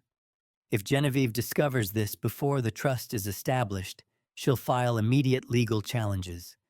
Can you be at Gerald's office Monday, 8:30 a.m.? Before I made that call, you need to understand something. What comes next reveals the exact moment I knew Genevieve was listening in real time. Drop a comment below telling me right now, would you set this same trap in my position? This story is fictionalized, but these surveillance tactics are absolutely real. Let me show you what happened next. Wayne's voice carried perfect confusion, genuine, because I hadn't briefed him on this fiction. "Vernon, I don't understand. Why the urgency? Why offshore? Estate protection. With Nico gone and Edith's health declining, I need assets beyond Genevieve's reach. The guardianship hearing is November 18th. If she gains control, everything becomes vulnerable. This $12 million represents 20 years of surgical patents, Wayne. I won't let her touch it." The silence on the line stretched 3 seconds. Then, "I'll be there. 8:30 Gerald's office. Thank you." And Wayne, not a word to anyone. Especially not if anyone asks about watch repairs or makes unusual inquiries. I disconnected, set the burner face down beside the compromised phone, and reached for the bourbon decanter. My hand was steady, but my peripheral vision had caught something that made my pulse spike. A shadow, thin vertical darkness in the gap beneath the study door, breaking the hallway light's consistent glow. Not moving, not breathing, just present. Listening. I poured 2 fingers of Woodford Reserve, the liquid sound distinct in the quiet room. Took a slow sip. Opened the leather portfolio and made elaborate notations on documents that meant nothing, performing casual wealth management for an audience of 1. The shadow remained for 47 seconds. I counted each one, my eyes never directly focusing on the door gap, my body language communicating total oblivion. A surgeon learns to track instrument placement through peripheral awareness while maintaining primary visual focus on the surgical field. The same skill applied here. Then the shadow shifted weight, transferring from left foot to right, a subtle movement that created infinitesimal change in the light pattern. Genevieve was standing 3 inches from my study door, listening to every word I'd fed into her surveillance system. I took another sip of bourbon and made a final notation. Sunday, 11 p.m. Liquidation, $12 million, Greenwich Mean Time, +5 transfer protocol. Clear enough for a phone camera if she'd deployed visual surveillance, ambiguous enough to sound legitimate. The shadow receded. Footsteps whispered toward the kitchen, not upstairs to bed, but downstairs to her basement command center, where she'd review the audio, analyze the timeline, recalculate her strategy. I'd just weaponized her own spyware infrastructure to inject a $12 million fiction directly into her decision-making process.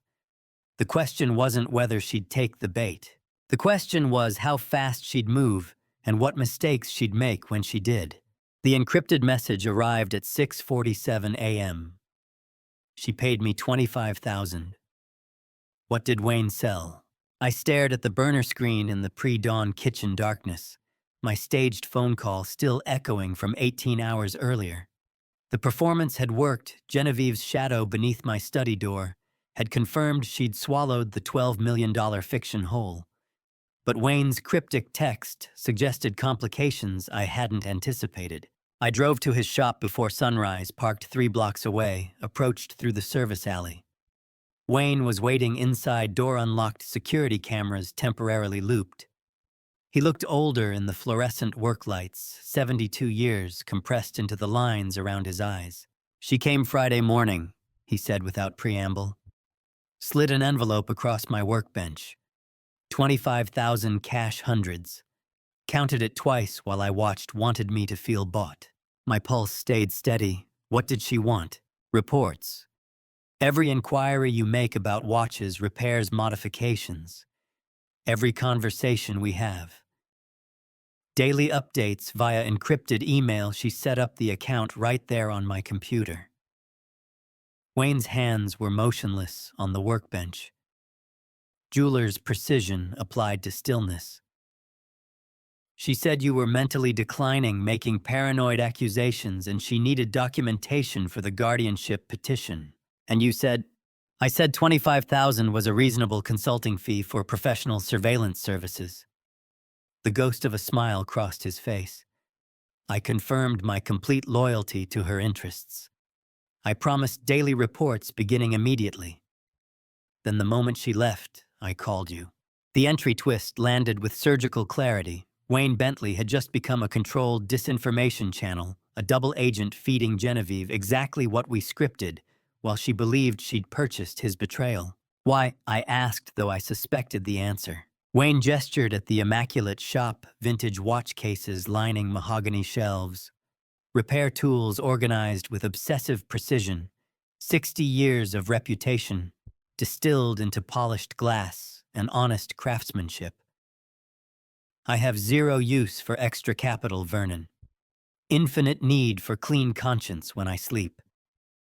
That woman murdered your son. You think 25,000 buys my cooperation in her walking free?" I felt something crack in my chest, not grief this time, but its opposite. Unexpected loyalty in a world that had felt comprehensively corrupted. "The money," I asked. "Deposited. She'll track it, confirm I took the bribe. Makes the performance credible." Wayne pulled a leather notebook from his drawer. "I've drafted the first report you asked me about Nico's watch water resistance. Seemed confused about dates, repeated the same question twice. Cognitive decline perfectly documented. You don't buy loyalty for $25,000, you rent performance, and performance can be scripted."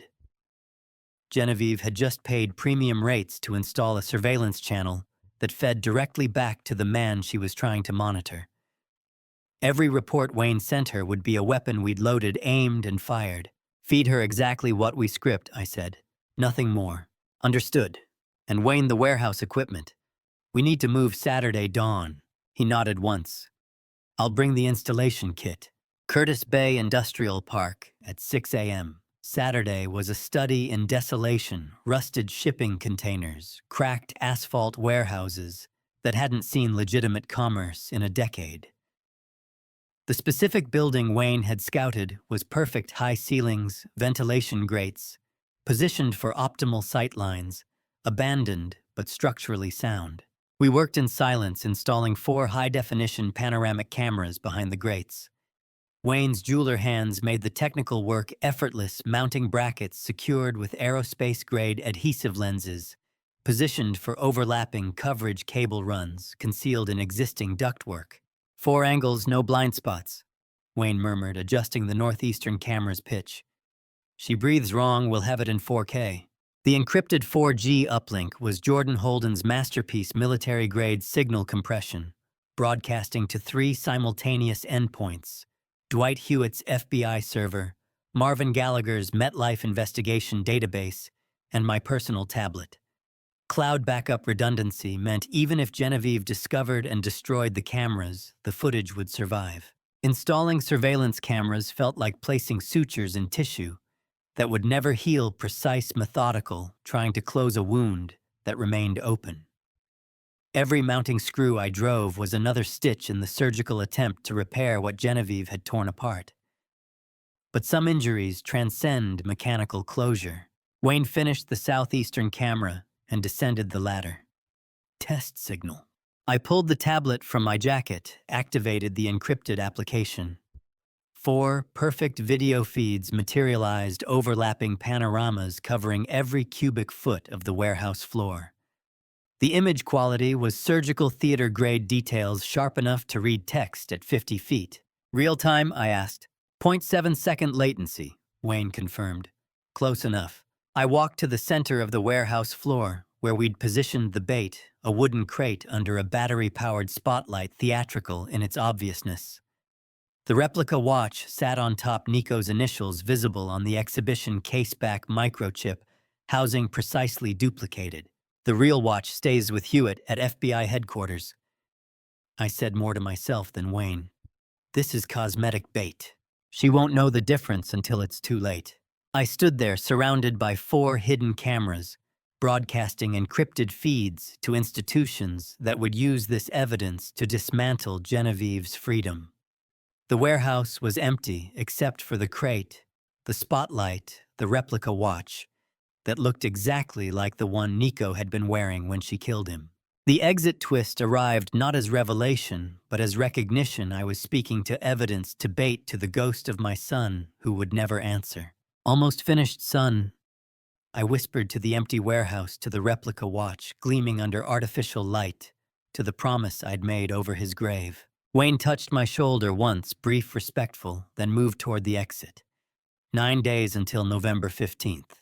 9 days until the fabricated deadline I'd invented for Genevieve's consumption. 9 days for her to panic, to move against the fictional $12 million asset, to take the bait we'd positioned in this warehouse. 9 days for Wayne to feed her carefully scripted disinformation through the surveillance channel she'd paid $25,000 to establish. The tablet in my pocket held 4 camera feeds, broadcasting to 3 separate institutions. The compromised phone at home fed Genevieve false intelligence about offshore trusts and equity conversions. Wayne's daily reports would document my fictional cognitive decline. And somewhere in Baltimore, my daughter-in-law was calculating her next move, believing she controlled the surveillance infrastructure when she was actually performing for it. I took one last look at the replica watch under the spotlight. Nico's initials catching the LED glare, the microchip housing that had revealed her confession, now serving as bait for her capture. Almost finished, I repeated. Then I killed the spotlight, locked the warehouse, and drove back to the house where Edith was pretending dementia and Genevieve was planning murder to wait for the trap to spring. The encrypted email arrived Monday at 8:14 a.m. with attachment labeled Ohio_forensic_match_confirmed.pdf. I'd returned from the warehouse Saturday night and spent Sunday monitoring the camera feeds on my tablet, watching empty concrete floors and the replica watch gleaming under dormant spotlight. Waiting. Now parked in a grocery store lot 3 miles from the house with the burner tablet balanced on the steering wheel, I opened Dwight Hewitt's message. The PDF loaded slowly, 23 pages of laboratory documentation, chain of custody records, and forensic analysis that made my surgical background immediately useful. I skipped the procedural sections and went straight to the spectrometry results. Hair follicle sample, preserved evidence locker, Franklin County Coroner case number OH-2013-4471. Ultra-sensitive mass spectrometry conducted November 2025 using technology unavailable in 2013. Scopolamine concentration, 847 nanograms per milligram of hair matrix. Accumulation pattern consistent with repeated dosing over 6 to 8 weeks. Terminal saturation, indicating massive final dose. I pulled Nico's toxicology report from the encrypted folder on the tablet. His hair sample, 851 nanograms per milligram. Accumulation pattern, 6 to 8 weeks. Terminal saturation, massive final dose. Statistically identical. Forensically indistinguishable. The same poison, the same method, the same patient. Systematic escalation culminating in lethal overdose. My phone, the clean burner, vibrated. Dwight's number. "You read it," he said without greeting. "Hair follicle preserved in evidence locker 12 years. I replied, my voice steady despite the acceleration in my pulse. Mass spectrometry shows scopolamine saturation identical to my son's toxicology screen. Columbus PD Detective Raymond Marsh signed the affidavit this morning. The moment we file Maryland charges, Ohio unseals the case. 2 murders, same poison, same perpetrator, 12 years apart. Federal serial killer statutes apply.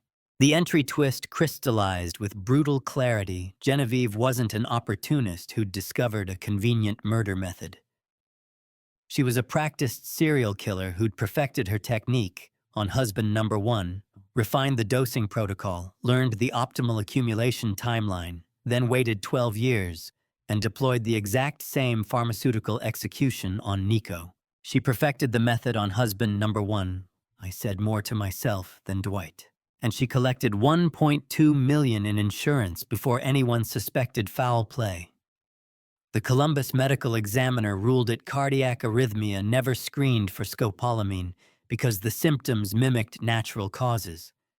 Only reason they preserved the hair follicle was departmental protocol for anyone under 45.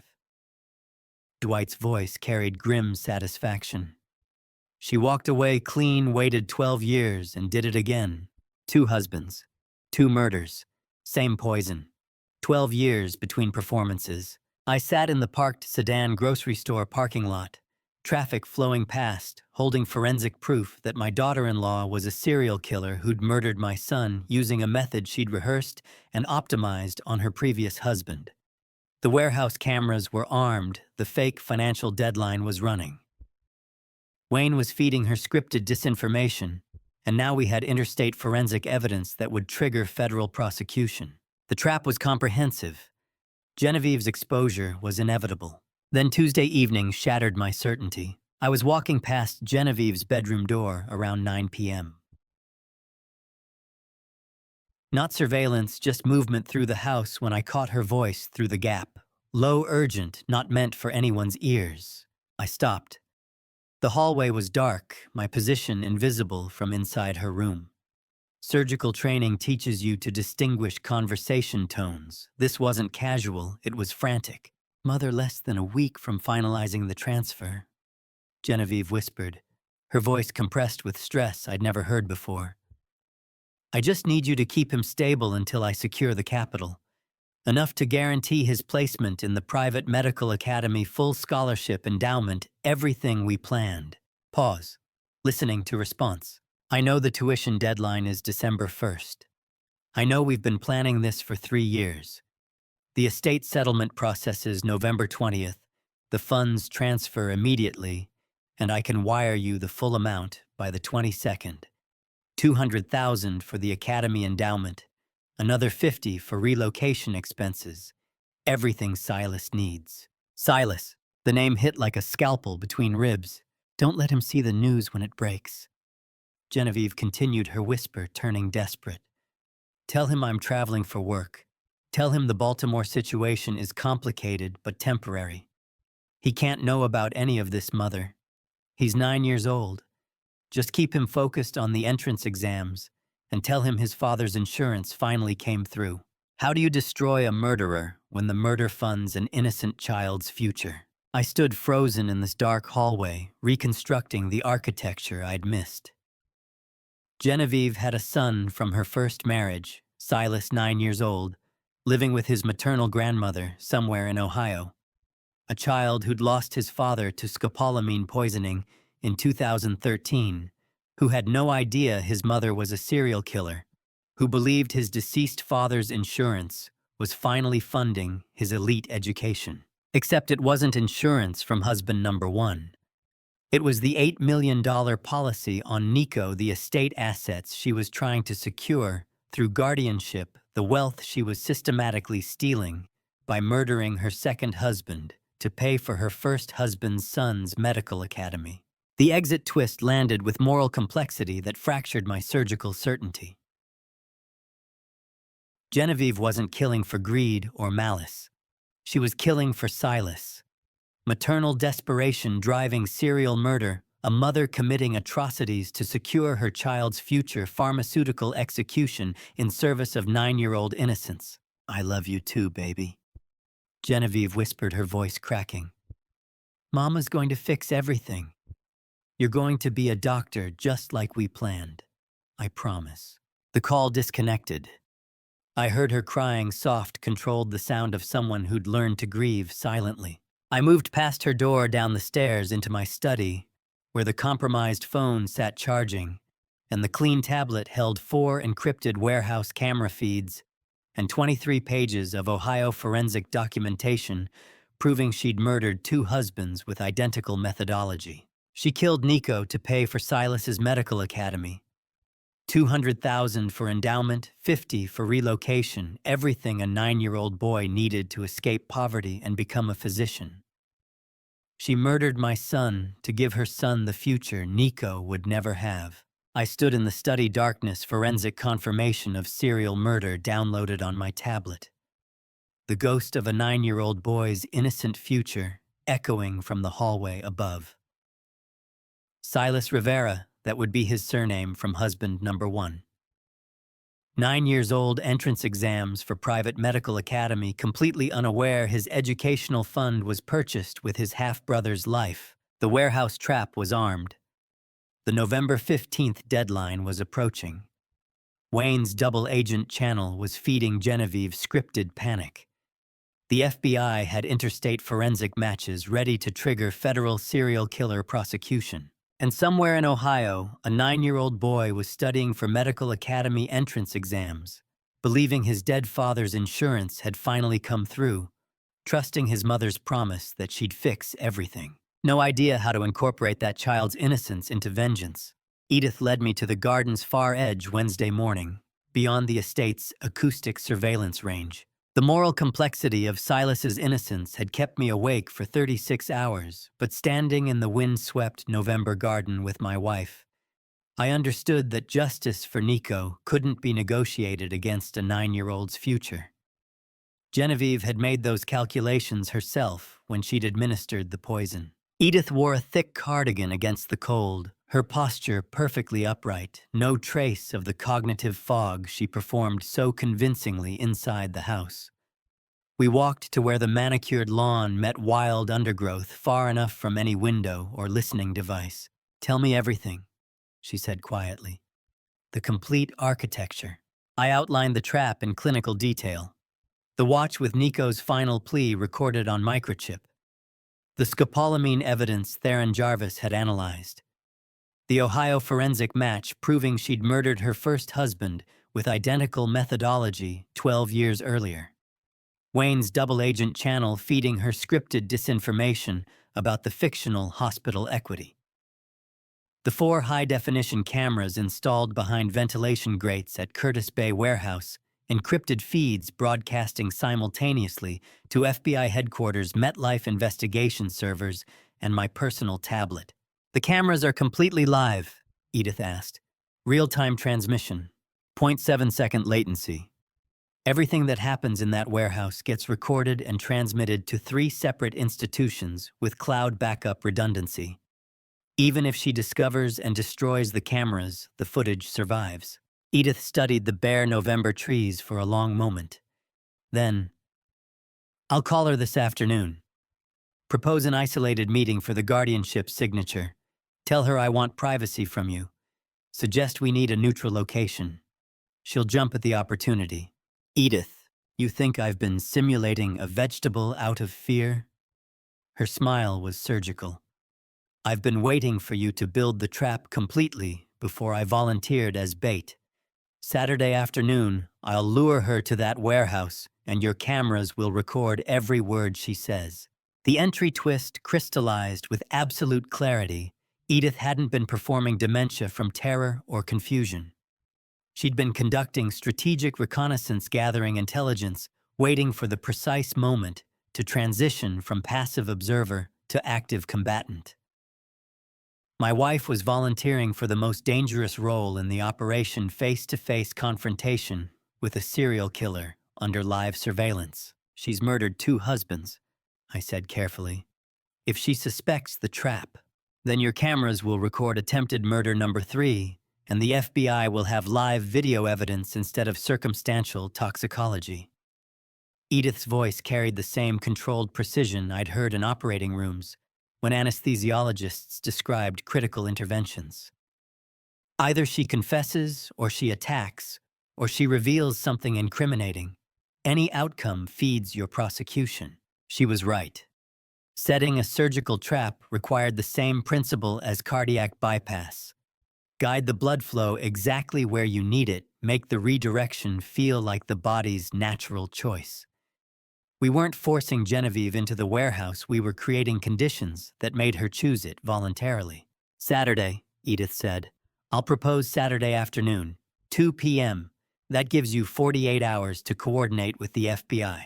I nodded once and we walked back toward the house in silence, two conspirators returning to their performances. Thursday afternoon at 3:17, Edith's phone vibrated on the kitchen counter.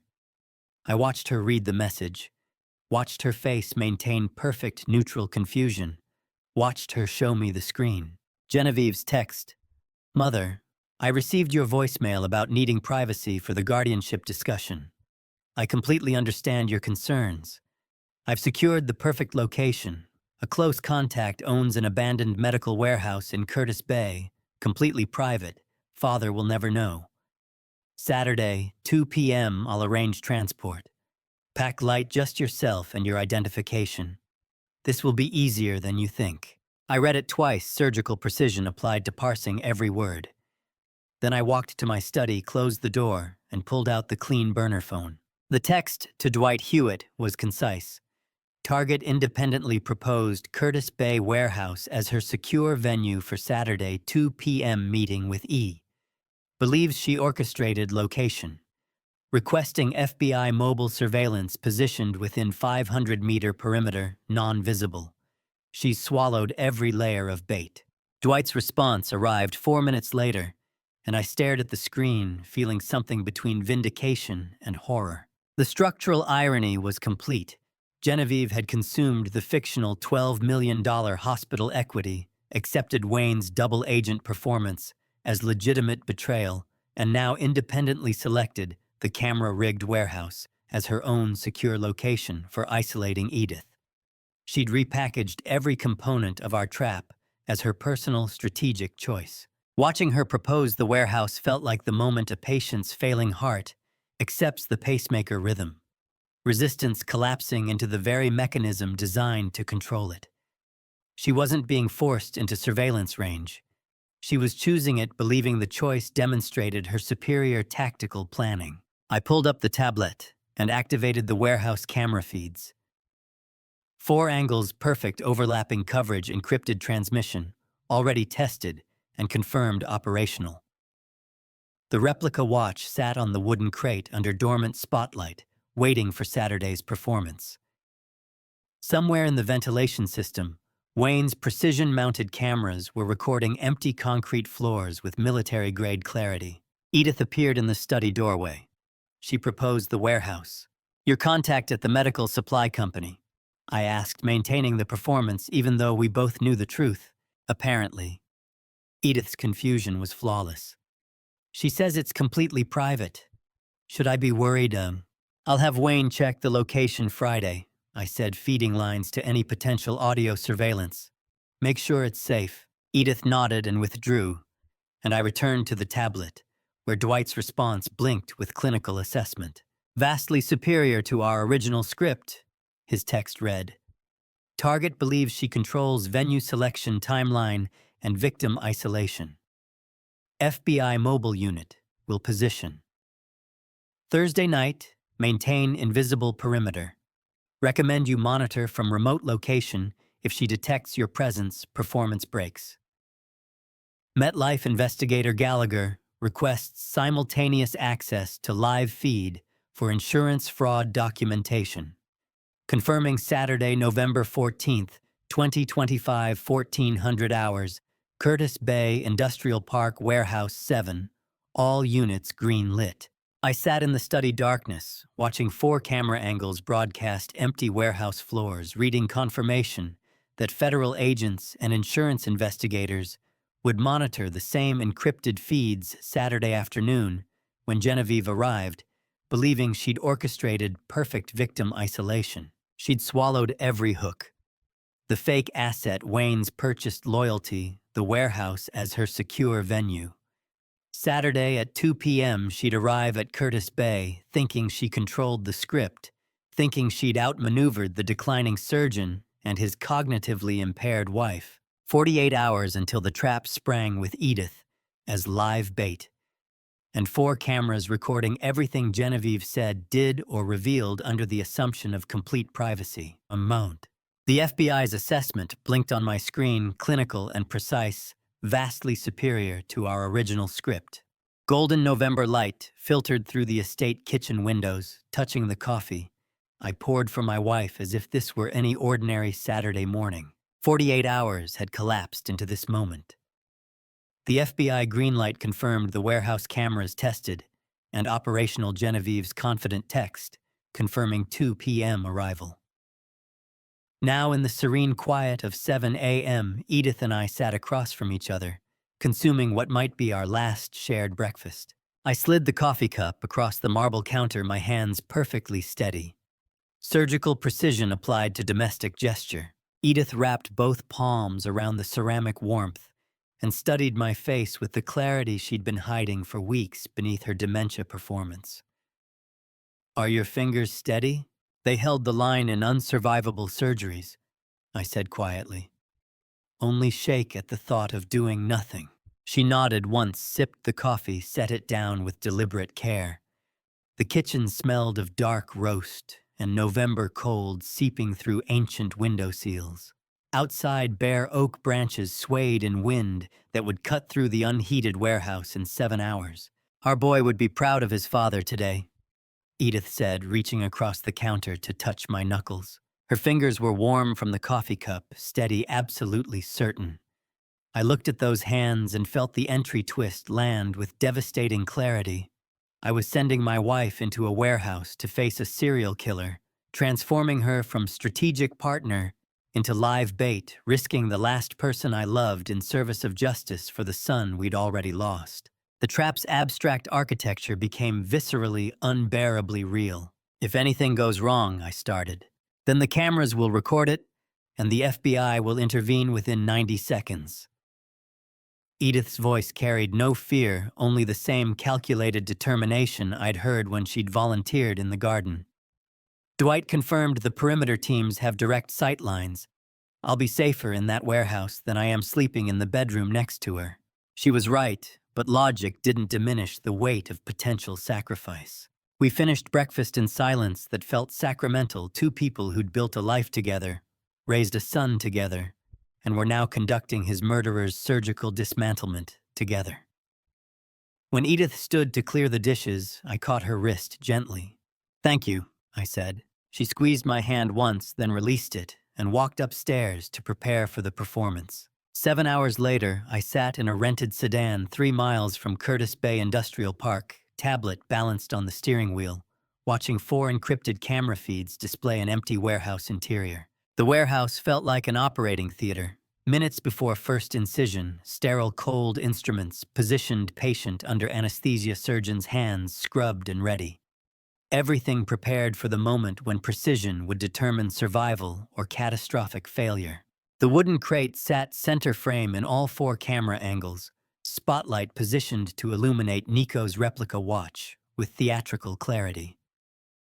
The watch face caught the LED glare initials visible on the exhibition case-back microchip, housing perfectly duplicated. Bait-positioned trap-armed cameras, broadcasting encrypted feeds to 3 simultaneous endpoints. My phone vibrated. Dwight's text, "Perimeter established. 2 surveillance vans 400 yards northeast. Mobile units positioned for 90-second intervention radius. Target vehicle approaching from south entrance. Green across all stations."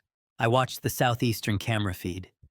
A black sedan pulled into frame, parked beside the warehouse's rusted sliding door. Genevieve emerged, glanced around the desolate industrial park with visible satisfaction, then opened the passenger door. Edith stepped out, moving with the careful uncertainty of someone whose cognition was slipping. The performance was flawless, hesitant steps, confused glance at the surroundings, complete trust in her daughter-in-law's guidance. Genevieve took Edith's elbow and led her inside. The interior cameras caught them entering. Cold afternoon light filtered through broken skylights, illuminating concrete floors and exposed ventilation ducts that concealed Wayne's precision-mounted surveillance equipment. The temperature inside would be barely 40 degrees. I could see Edith's breath condensing. Genevieve guided her to a makeshift table, 2 industrial crates supporting a sheet of plywood, positioned directly under optimal camera coverage. She'd chosen the exact spot we'd calculated would provide perfect 4-angle visual documentation. "Mother, thank you for meeting me privately," Genevieve said, her voice clear on the encrypted audio feed. "I know the estate situation has been confusing. So many papers," Edith replied, her tremor perfectly calibrated. "Vernon handles these things usually. That's why we're here." Genevieve pulled a leather portfolio from her bag and extracted 3 documents, dealing them across the plywood surface like cards. 3 signatures: power of attorney, inheritance waiver, offshore trust transfer. These protect your $12 million from father's creditors when the hospital equity liquidates Monday. The fictional asset weaponized into legal camouflage for comprehensive theft. Edith leaned forward, squinting at the dense legal text. $12 million from Vernon's robotics partnership. The conversion happens Monday morning, but if we don't establish the offshore trust today, tax liability consumes 40%. These documents secure everything in your name, completely protected. Genevieve produced an expensive pen, set it beside the papers. "Just 3 signatures, then I'll take you home before father notices you're gone. 4 cameras, 1 replica watch, 3 forged documents. Zero idea she was performing for federal investigators." I watched the tablet screen 3 miles away in a rented sedan as Edith's hand reached for the pen with theatrical trembling. Her fingers brushed the barrel, hesitated, pulled back. "So permanent," Edith whispered. "Just formalities to secure your assets, Mother. The fiscal deadline is Monday dawn. We have less than 48 hours.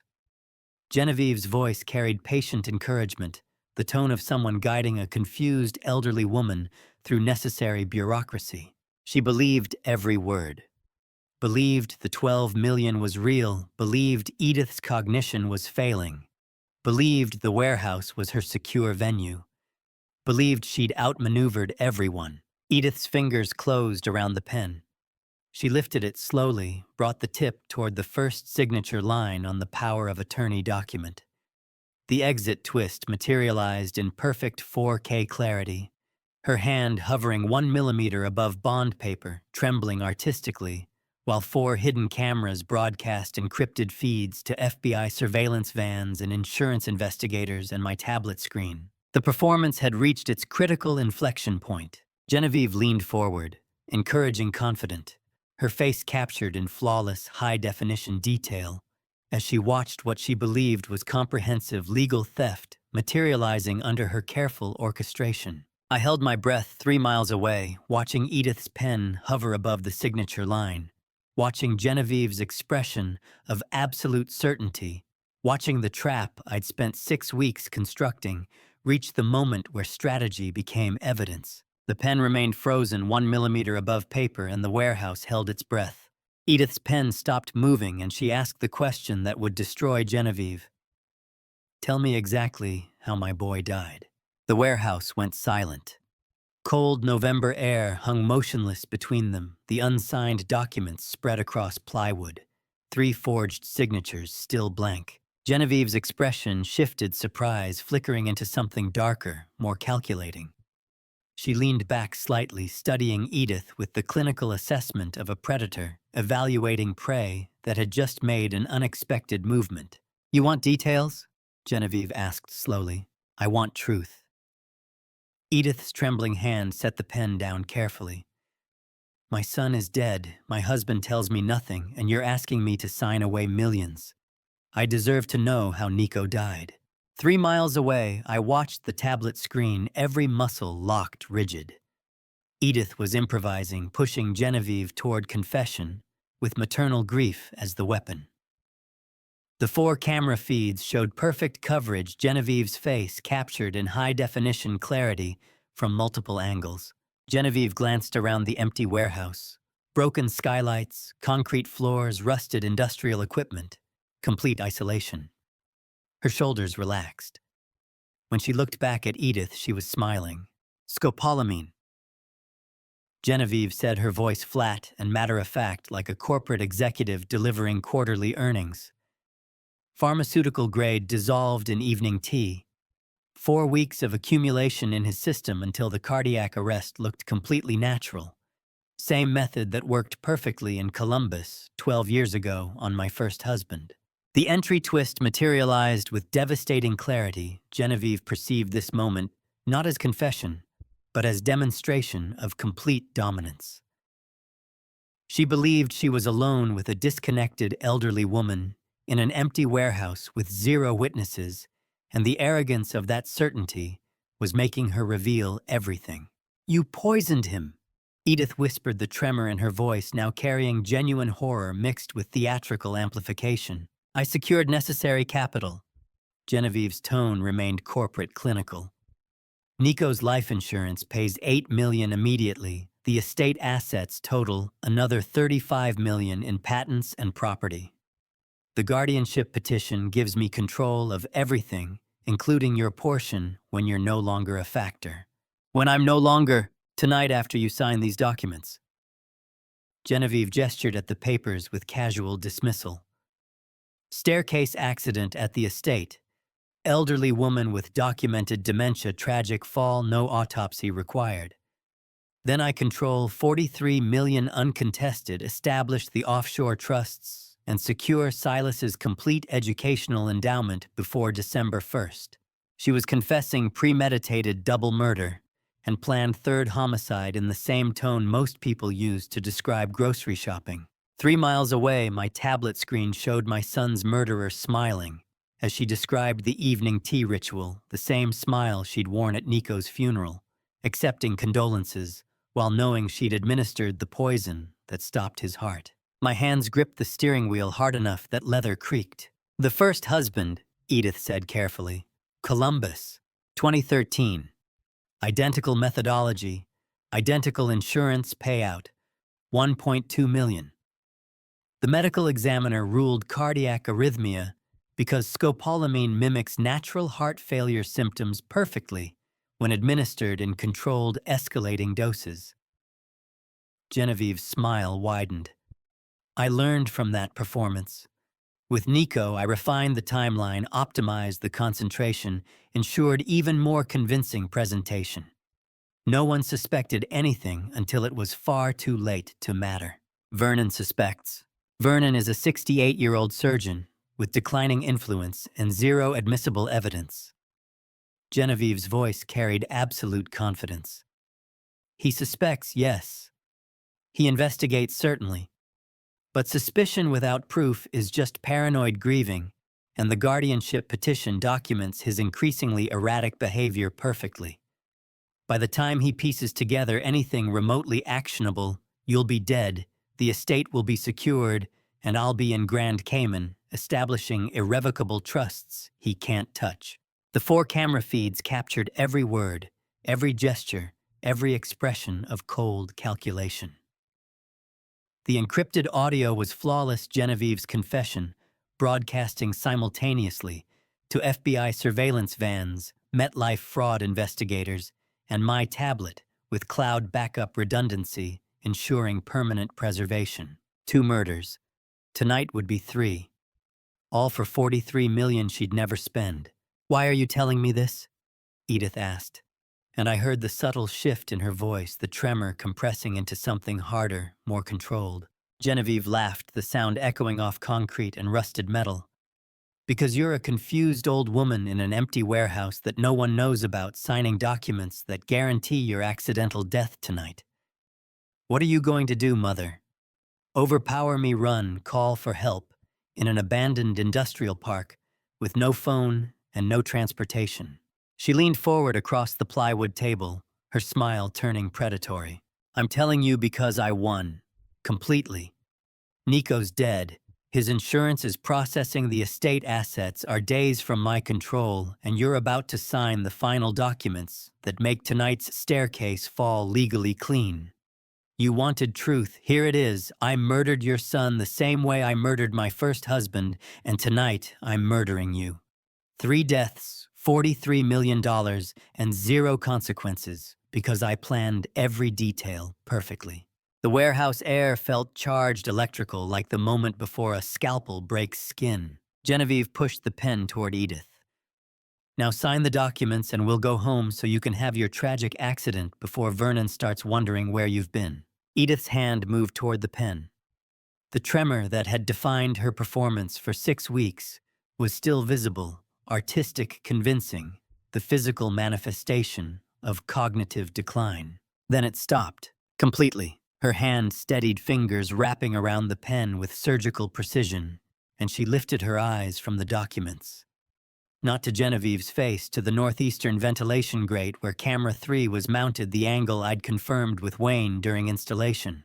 The exit twist crystallized in perfect 4K clarity. Edith locked eyes directly with the camera, her expression transforming from confused elderly victim to controlled prosecutor who'd just extracted complete confession from an arrogant killer. You've said enough, Genevieve. Edith said, her voice steady, clear, carrying none of the tremor she'd performed for weeks. The warehouse air shifted. Genevieve's confident smile froze her eyes, tracking from Edith's steady hand to her clear, focused gaze to the directional precision of her sightline aimed at the ventilation grate. Predator comprehending that prey was never prey. 3 miles away, I texted Dwight one word, now, and watched 4 camera feeds capture the exact moment Genevieve understood she'd confessed to double murder and planned 3rd homicide under federal surveillance while believing she'd demonstrated dominance to a helpless victim. The trap had sprung perfectly. Genevieve's boot heel ground the watch mechanism into concrete dust, destroying what she believed was the only physical evidence linking her to Nico's murder. But first, she'd followed Edith's steady gaze to the northeastern ventilation grate, comprehension dawning with the force of physical impact. Her eyes swept the warehouse ceiling, 4 grates, positioned at precise angles, industrial symmetry that suddenly felt surgical. Cameras, she whispered. Then her gaze dropped to the wooden crate under spotlight, and she saw what I'd positioned there 6 days earlier. Nico's watch silver case catching LED light leather strap, darkened with wear exhibition caseback, displaying his initials, and the microchip housing that contained her recorded confession. Genevieve's face transformed from shock to rage to something darker. She crossed the warehouse floor in 4 strides, grabbed the watch from the crate, held it up to the light. Your pathetic husband's last desperate evidence, she said, her voice rising to echo off concrete and steel. Watch him lose everything. She pulled a lighter from her jacket pocket, gold-plated expensive, and touched flame to the leather strap. The smell of burning hide filled the cold warehouse air as the band curled and blackened. When it fell away in charred fragments, she hurled the watch mechanism against the concrete floor. The crystal face shattered with satisfying destruction, components scattering. Genevieve stepped forward and ground her boot heel into the delicate machinery, crushing gears and springs into steel fragments and broken glass. It's officially over, Mother, she said, breathing hard, grinding the mechanism again for emphasis. No evidence remains. No watch, no microchip, no confession, no proof. Just an old woman who's about to have a very unfortunate accident on her way home. The entry twist materialized with perfect irony. She'd just destroyed a flawless cosmetic replica, while the authentic microchip evidence sat secured in Dwight Hewitt's evidence locker at FBI headquarters. And every second of her arrogant destruction had broadcast in 4K clarity to 3 separate institutions with cloud backup redundancy. Edith stood slowly, her entire demeanor transformed. No tremor, no confusion, just cold assessment. You destroyed a replica, she said quietly. The real watch is 3 miles away at federal headquarters. You just committed evidence tampering and obstruction of justice on live encrypted video feed. Genevieve's face drained to chalk. 3 miles away, I texted Dwight execute. The 4 warehouse bay doors exploded inward simultaneously. 4 doors, 6 agents, 1 killer, 0 escape routes. High-intensity tactical strobes flooded the warehouse with blinding white light. FBI agents in full tactical gear poured through every entrance weapons-drawn perimeter established in under 8 seconds. The sirens I'd been hearing faintly through the tablet speakers were suddenly deafening. Multiple vehicles coordinated breach-perfect execution. Dwight Hewitt entered through the eastern door, badge displayed, moving with practiced authority toward the center of the warehouse, where Genevieve stood frozen in strobe light, surrounded by shattered watch components and federal agents. "Genevieve Caldwell," Dwight announced, his voice carrying formal weight. "Federal detention for first-degree homicide, attempted murder, multi-state insurance fraud. Your confession was recorded and transmitted to 3 independent jurisdictions with full chain of custody documentation. You have the right to remain silent." Marvin Gallagher appeared through the southern entrance, holding his tablet at eye-level screen facing Genevieve. Even from my remote position 3 miles away, I could see the live recording interface, 4 camera feeds, audio waveforms, encrypted transmission status, cloud, backup confirmation. Everything live streamed. Marvin said, his insurance investigator's precision cutting through the chaos. Confession, evidence, destruction, premeditated murder, admission. Cloud backup already distributed to Columbus PD and Baltimore County prosecutors. MetLife is invoking Clause 14B beneficiary redirection to Vernon Caldwell upon conviction. Genevieve's legs buckled. 2 agents caught her arms, kept her upright, began formal restraint procedures. Edith stood watching, posture erect, eyes completely empty of pity or satisfaction or anything except cold finality. "Your time for speaking is finished," she said. I shut down the tablet, climbed out of the rented sedan, and drove the 3 miles to Curtis Bay Industrial Park. FBI perimeter vehicles blocked the main access road. I showed credentials Dwight had provided, was waved through, parked beside the surveillance vans where technicians were downloading the encrypted feeds for formal evidence processing. The warehouse's 4th door western entrance stood open. I walked through it. The arrest felt like closing a sternotomy after successful bypass, every vessel secured, every bleed-controlled patient, stable surgical field, clean.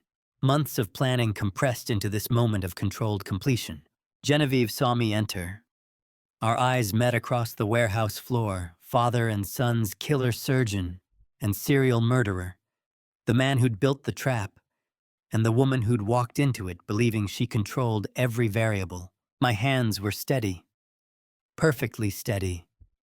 The same hands that had held scalpels through unsurvivable surgeries, the same hands that had poured Edith's coffee this morning, the same hands that would never shake again at the thought of doing nothing. The exit twist crystallized in that moment of eye contact. I'd spent 6 weeks constructing this trap, from evidence and surveillance and psychological manipulation. And now I stood 3 feet from my son's murderer, watching federal agents complete the arrest I'd orchestrated with surgical precision. "Vernon?" Genevieve whispered, her voice breaking. "Vernon, please, I have a son. He's 9 years old. He needs—" "I had a son too," I said quietly. "You poisoned him." Dwight completed the Miranda recitation. Formal charges announced, custody established, transport coordinated. 2 agents guided Genevieve toward the eastern exit, where unmarked federal vehicles waited with engines running. She looked back once, desperate, pleading, the same expression she'd worn at Nico's funeral, when she'd accepted condolences while knowing she'd administered the poison. I felt nothing except the steady beat of my own heart and the clinical satisfaction of a procedure executed flawlessly. Edith appeared beside me, her hand finding mine. We stood together in the warehouse where we'd trapped our son's killer, surrounded by federal agents and shattered evidence and the tactical aftermath of perfect revenge. Under FBI flashbulbs, crime scene photographers documented the scattered watch components. I watched them work with professional precision, capturing every fragment of crystal and steel. The replica's hands had frozen at 11:47 p.m. when they hit the concrete. The exact timestamp recorded on Johns Hopkins monitors when Nico's heart stopped beating. Evidence destroyed, justice secured, my hands steady. The warehouse trap had closed perfectly. We returned to the estate kitchen after 8 hours of federal depositions, exhausted but unburdened. The silence between us no longer weighted with unsolved murder. The warehouse arrest had concluded at 6 p.m., followed by preliminary statements to FBI teams, MetLife investigators, and prosecutors coordinating across Maryland and Ohio. Now at 11 p.m. Saturday, we sat in the kitchen where we'd consumed breakfast 16 hours earlier. Same marble counters, same November cold, fundamentally different universe. I poured coffee with steady hands, slid the cup across to Edith. She wrapped both palms around the ceramic warmth and watched me with eyes that had dropped their dementia performance completely. The house felt different. Genevieve's absence didn't create void, it eliminated poison. The estate breathed differently, without a serial killer sleeping upstairs, planning staircase murders in the silence. We sat for a long time without speaking. Not the traumatic silence of weeks after Nico's death, when grief filled every quiet moment with suffocating weight. This was different, clean, open, the stillness of resolution achieved rather than justice denied. Edith's hand reached across the counter and locked over my knuckles. "Are you whole, Vernon?" she asked quietly. I thought about the question with surgical precision. Whole implied restoration to previous state, and that would never happen. Nico was still dead, the investigation had still consumed me. The warehouse confrontation had still required sending my wife into danger. Wholeness in the traditional sense was impossible, but the shaking in my hands had stopped. The sleepless nights driven by helpless rage had ended. The architectural fury of building the trap had given way to calm certainty that justice would proceed without my continued intervention. "I am," I said. Edith nodded once, squeezed my knuckles. "Our son can finally rest." The entry twist settled over the kitchen with profound gentleness. The silence between us had transformed from traumatic void into healing stillness. Resolution brought peace rather than continued anguish, showing that surgical precision applied to revenge could achieve closure alongside justice. We finished the coffee, climbed the stairs, and slept for 11 hours straight. Sunday morning at 9 a.m., my phone rang. Dwight's number. "Fitzgerald cracked," he said without preamble. "FBI conference suite 10 a.m. You should be here for this." The coffee tasted different that morning. Same beans, same water. Different universe where my son's murderer sat in federal detention instead of my living room. FBI Baltimore headquarters occupied a concrete tower in the downtown federal district. Dwight met me in the lobby, escorted me through security to a glass-walled conference suite on the 8th floor. Cyrus Fitzgerald sat at the head of a polished table, looking 20 years older than 48. His suit was wrinkled tie, loosened eyes carrying the distinctive exhaustion of someone who'd spent the night calculating survival odds. Across from him sat Rebecca Wallace, 51, Assistant U.S. Attorney for Maryland, lead federal prosecutor coordinating the multi-state murder and fraud charges. She had steel gray hair pulled into a severe bun, reading glasses perched on legal pad covered with precise notes, the demeanor of someone who'd spent 30 years dismantling white-collar criminals with methodical patience. "Mr. Caldwell," she acknowledged my entrance with a professional nod. "Agent Hewitt indicated you should witness this." Fitzgerald looked at me with something between shame and desperation. I took the seat Dwight indicated and waited. The encrypted drive contains every offshore account, every wire transfer, every signature, Fitzgerald said, his voice hollow.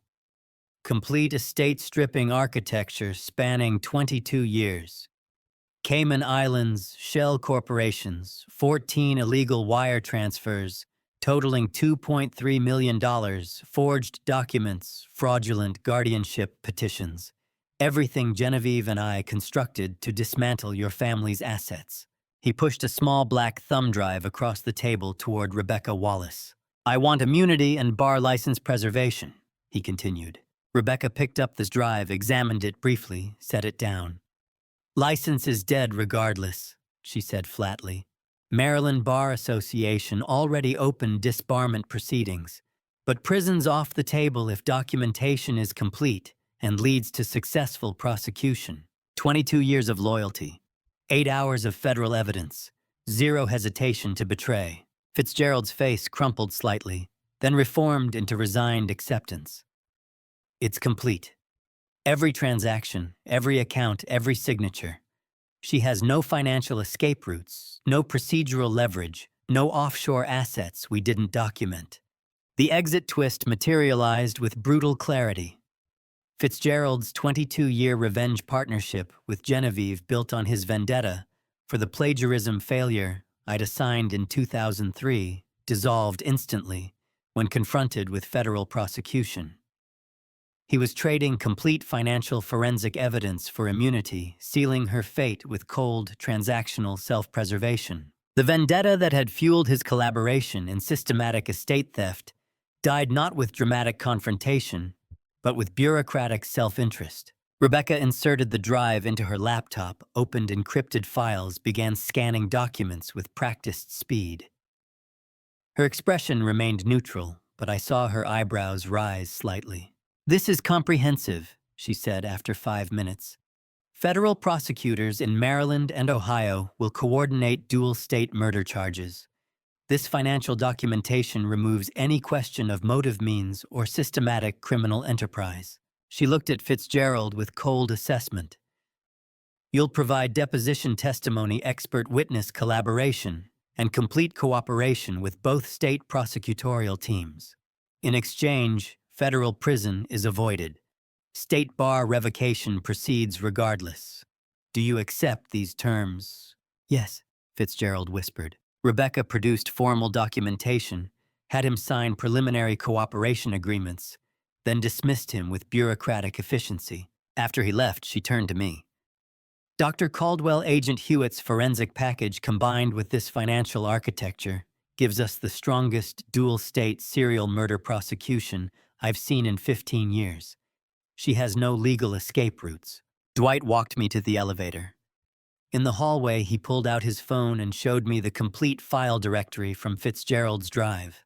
"Every line of code, every signature, no legal crevice left for her defense," he said quietly. I drove back to the estate where Edith was reading in the sunroom and delivered the news that Genevieve's 22-year financial conspiracy had been completely documented and surrendered by her co-conspirator within 18 hours of arrest. Fitzgerald had cleared every vault, eliminated every escape route, sealed every legal gap. No financial leverage remained. No procedural defense existed. No co-conspirator loyalty survived federal prosecution pressure. The trap was complete. I sat on oak benches in U.S. District Court, Maryland's institutional coldness, watching my son's murderer stand before federal indictment. Fitzgerald's encrypted drive had cleared every vault, eliminated every escape route. Now, 5 days after the warehouse arrest, the legal machinery processed Genevieve Caldwell through formal prosecution architecture with bureaucratic precision. The courtroom smelled of furniture polish and recycled air. November 20th, 2025. Unseasonably cold outside, colder inside. I sat in the rear gallery beside Edith, both of us dressed in formal courtroom attire, both of us silent. Genevieve entered through the defendant's entrance wearing orange detention jumpsuit and restraints flanked by federal marshals. Her face looked hollow-skinned, pale under fluorescent lighting eyes, tracking the courtroom with visible desperation. Rebecca Wallace stood at the prosecution table, legal files arranged with military precision. The judge, Honorable Margaret Vance, 63, federal appointment, took the bench and called proceedings to order. "United States of America versus Genevieve Marie Caldwell," the clerk announced. "Case number MD-2025-CR-8847. Rebecca Wallace rose, straightened her suit jacket, and addressed the court with prosecutorial clarity. "Your Honor, the United States brings 4 federal counts. Count 1, homicide first degree in the death of Nico Caldwell. Count 2, attempted homicide via neurotoxin against Edith Moyer. Count 3, interstate insurance fraud $8 million. Count 4 federal money laundering $2.3 million. She paused, let the charges settle across the courtroom like surgical instruments laid out for complex procedure. The government possesses high-definition video confession obtained via lawful encrypted surveillance forensic toxicology from 2 separate jurisdictions spanning 12 years, financial documentation provided by co-conspirator, cooperation agreement, and corroborating testimony from federal agents, insurance investigators, and material witnesses. We request bail denial based on flight risk and clear community danger. Genevieve's attorney public defender assigned after her personal assets were frozen-mounted, weak procedural arguments about preliminary evidence review. Judge Morrison dismissed them with practiced efficiency. Bail denied. Flight risk and clear community danger confirmed. Trial set March 2026. Defendant remanded to federal custody. The gavel struck oak with finality that echoed off marble walls. I sat in the rear gallery as my son's identity was spoken officially once, the deceased victim, Nico Caldwell. The entry twist landed with unexpected weight, hearing his name in federal court, formal and clinical and official, transformed the abstract investigation into institutional recognition of loss. It made grief simultaneously more real and more dignified, like the difference between private mourning and public memorial. Enough! Edith's hand found mine in the gallery bench space between us. We sat through procedural motions, scheduling conferences, discovery timeline, establishment. When the judge dismissed court, we stood as Genevieve was escorted back to detention. She looked at me once across the courtroom, desperate, pleading the same expression from the warehouse when she'd mentioned 9-year-old Silas. I felt nothing except the steady beat of my own heart and the clinical satisfaction of formal charges filed. His son's name spoken in federal court, formal clinical official, hurt differently than private grief, like the difference between suturing your own wound and watching someone else hold the needle. We left through the courthouse's main entrance, descended granite steps into November cold, drove back to the estate in silence that felt clean rather than traumatic. 5 days later, Thanksgiving morning, Edith and I sat in the breakfast parlor consuming quiet meal. Turkey traditional sides, the ritual performed more from institutional habit than celebration. The house felt different on holidays now, not empty, but fundamentally altered by absence. My secure phone rang at 10 a.m. Dwight's number. "Patch you through to Columbus," he said without preamble. "Detective Frank Hughes, Cold Case Division. You need to hear this directly." The line clicked, transferred. A new voice, gravelly weathered, carrying the distinctive tone of someone who'd spent 30 years investigating murders that most people had forgotten. "Dr. Caldwell, Detective Frank Hughes, Columbus Police Department, Cold Case Division. I'm leading the reopened investigation into the 2013 death of Marcus Rivera, Genevieve Caldwell's first husband." I set down my fork, activated speaker mode so Edith could hear. "Columbus PD officially unsealed the cold case this morning." Hughes continued, his voice carrying grim satisfaction. "Armed with your warehouse confession footage and the preserved hair follicle toxicology showing identical scopolamine methodology, we've logged a secondary state warrant for homicide first degree nationally. Ohio has independent jurisdiction." The exit twist crystallized with perfect clarity. Ohio's reopening of the 2013 murder case created dual-state prosecution trap that eliminated all remaining escape routes. Even if Maryland reduced charges via plea bargain, Ohio's independent warrant would ensure life imprisonment regardless. Dwight's voice returned to the line. "Even if Maryland plea bargains or reduces charges for any reason, cooperation technicalities, procedural complications, Ohio waits at the prison gates. 0 escape routes. She serves life in one state or the other, guaranteed. 2 states, 2 murder charges, 2 life sentences waiting. 0 exits."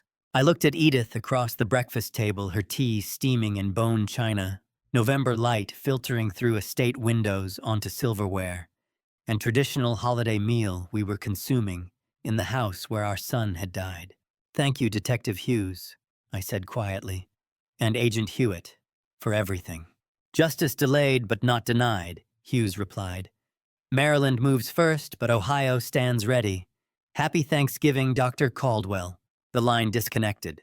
Edith lifted her teacup, the porcelain catching morning light, and looked at me with eyes that had witnessed every stage of the trap's construction, from the moment I'd discovered the watch to the warehouse arrest, to this Thanksgiving morning confirmation that dual-state prosecution had sealed every possible escape route. "Happy Thanksgiving, Vernon," she said. The phrase carried absolute meaning for the first time in my life. Not gratitude for abundance or family gathering or traditional celebration, but profound thanksgiving for justice. Architecturally secured for surgical precision, maintained throughout impossible investigation, for the legal machinery finally processing my son's murderer through prosecution, she could never escape. I set down the secure phone as Edith's teacup clinked porcelain against saucer. Maryland would prosecute.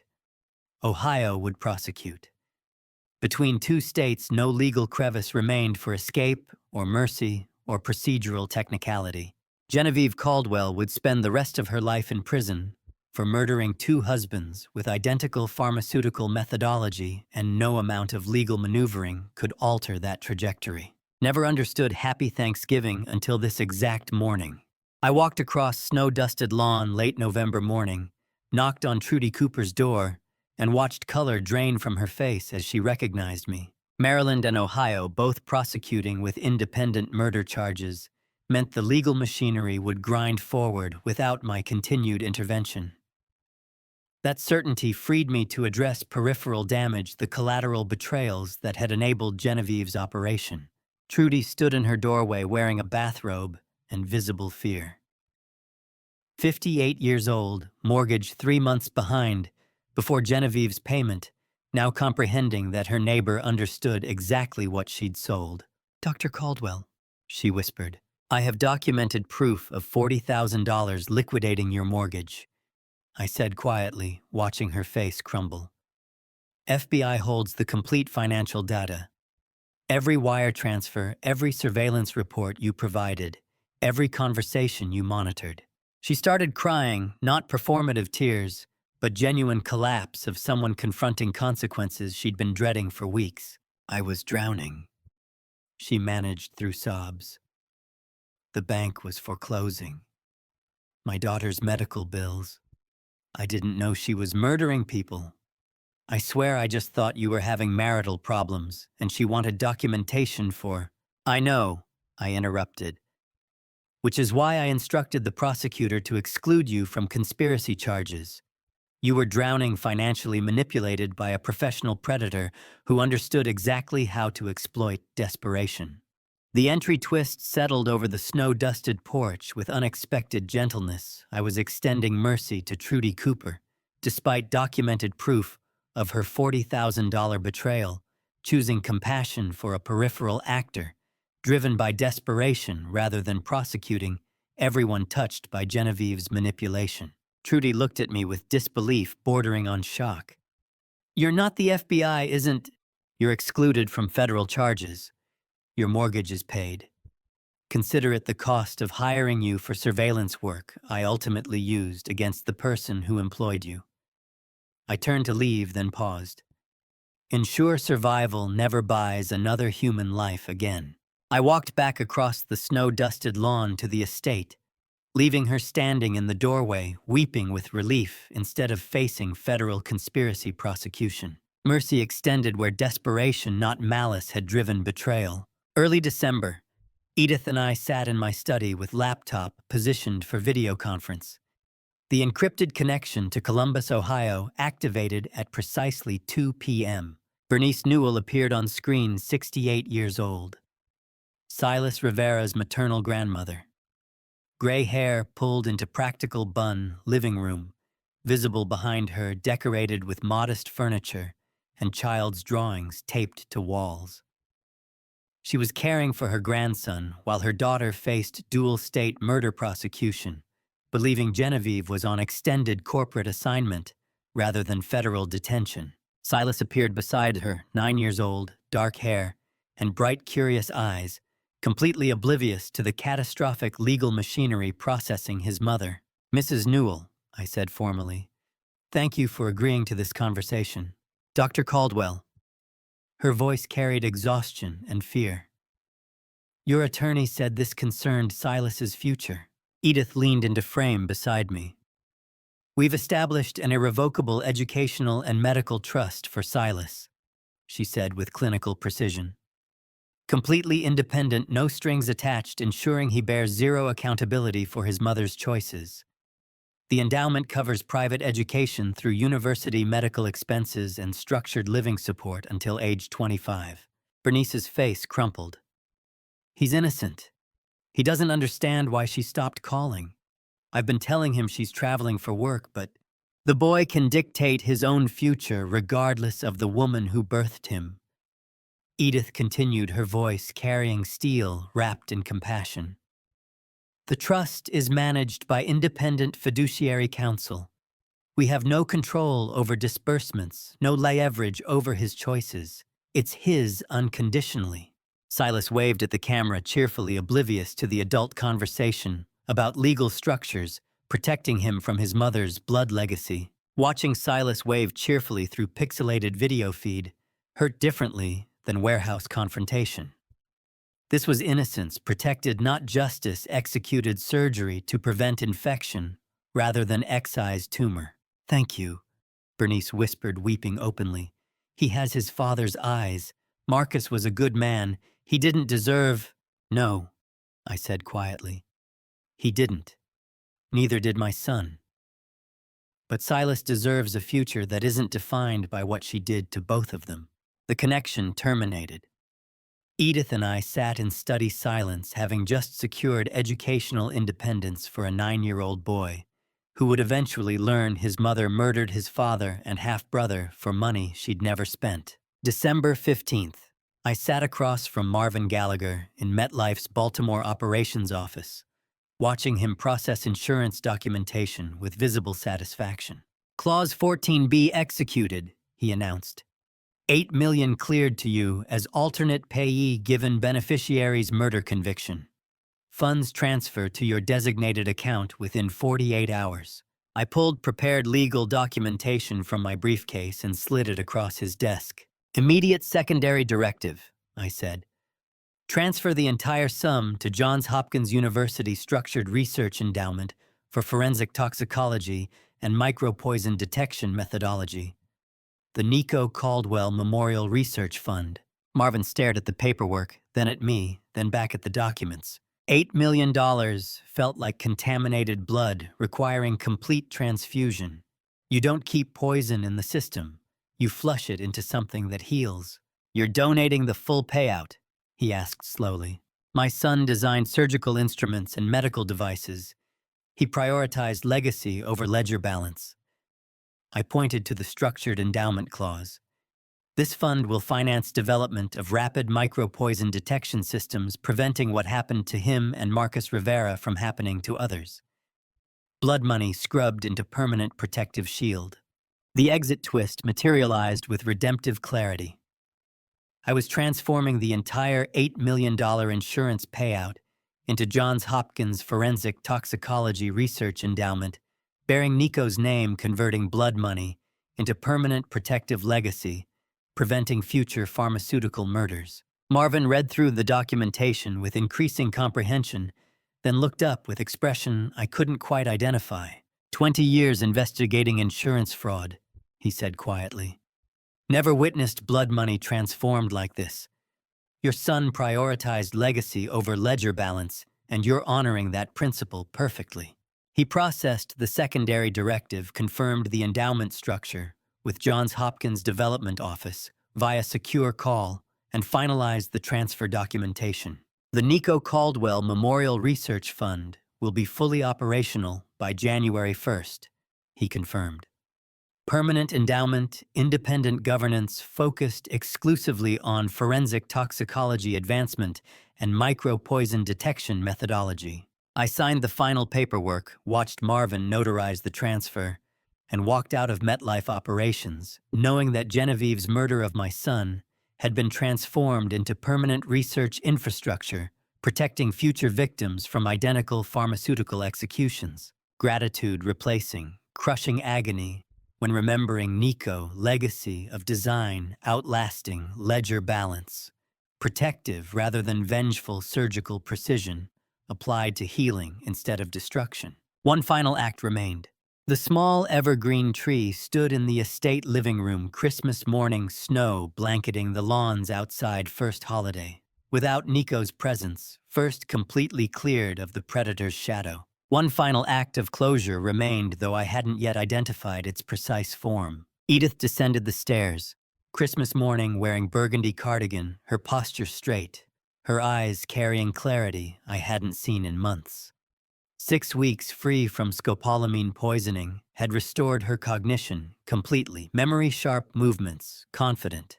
The partnership we'd built over 43 years, preserved intact despite Genevieve's systematic attempt to destroy it. She found me in the living room staring at the small evergreen tree we'd decorated the previous evening. "House feels empty this year," I said quietly. Edith's arm wrapped around my waist.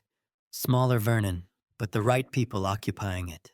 We unpacked the remaining decoration box together, glass ornaments, handmade elementary school crafts, photographs in small frames. At the bottom, wrapped in protective cloth, I found a photo I'd forgotten we owned. Nico at 8 years old holding a wrapped Christmas gift, grinning with gap-toothed joy. The photograph had been taken in this same living room lifetime ago when murder and investigation existed only in crime novels we'd never read. The entry twist settled over the quiet Christmas morning with bittersweet recognition. Edith's complete cognitive restoration, after 6 weeks free from poisoning, proved the investigation had saved her life alongside achieving justice for Nico. The trap we'd built together hadn't just caught a killer. It had rescued my wife from identical pharmaceutical execution. I placed the framed photograph on the mantelpiece. "He would have been 35 next March," I said. Edith squeezed my hand once, and we stood together in the smaller house occupied by the right people, healing in silence that felt clean rather than traumatic. New Year's Eve. I sat alone in my study while Edith slept upstairs. The house was silent except for antique clock ticking midnight, approaching year turning. I pulled clean stationery from the desk drawer and began writing by hand. "Nico, I'm writing this New Year's Eve 2025, 3 months after you died, 8 weeks after we trapped the woman who murdered you. I carry profound sorrow for the Boston Symposium weekend. You asked for immediate meeting June 14th. I replied next week, son, because keynote preparation felt urgent and you felt permanent. That miscalculation cost your life. Your watch, the micro-engineered timepiece I dismissed as hobbyist distraction, saved everything. The microchip you concealed in the exhibition caseback recorded her confession with clarity that survived months of evidence gathering. Your engineering brilliance, which I underestimated while you lived, proved the foundation of justice achieved after you died. The watch also saved Edith. She'd been consuming the same poison for weeks when we discovered your recording. You have a 9-year-old half-brother in Columbus named Silas. Genevieve murdered his father using the same methodology she used on you. We've established educational trust, ensuring he bears no accountability for her choices. The insurance money that motivated your murder now finances Johns Hopkins Forensic Toxicology Research Endowment bearing your name. The Nico Caldwell Memorial Research Fund will prevent future micro-poison executions indefinitely. I don't burn this letter or bury it. I preserve it with absolute clarity because certain wounds don't heal, they just achieve perfect stillness. Your father. Writing to a dead son felt less like madness than necessary engineering. You don't discard the blueprint just because the structure burned you. Preserve specifications so the design outlasts the loss. I folded the letter carefully, placed Nico's authentic watch, still ticking with mechanical precision, into the envelope alongside the pages, and sealed it.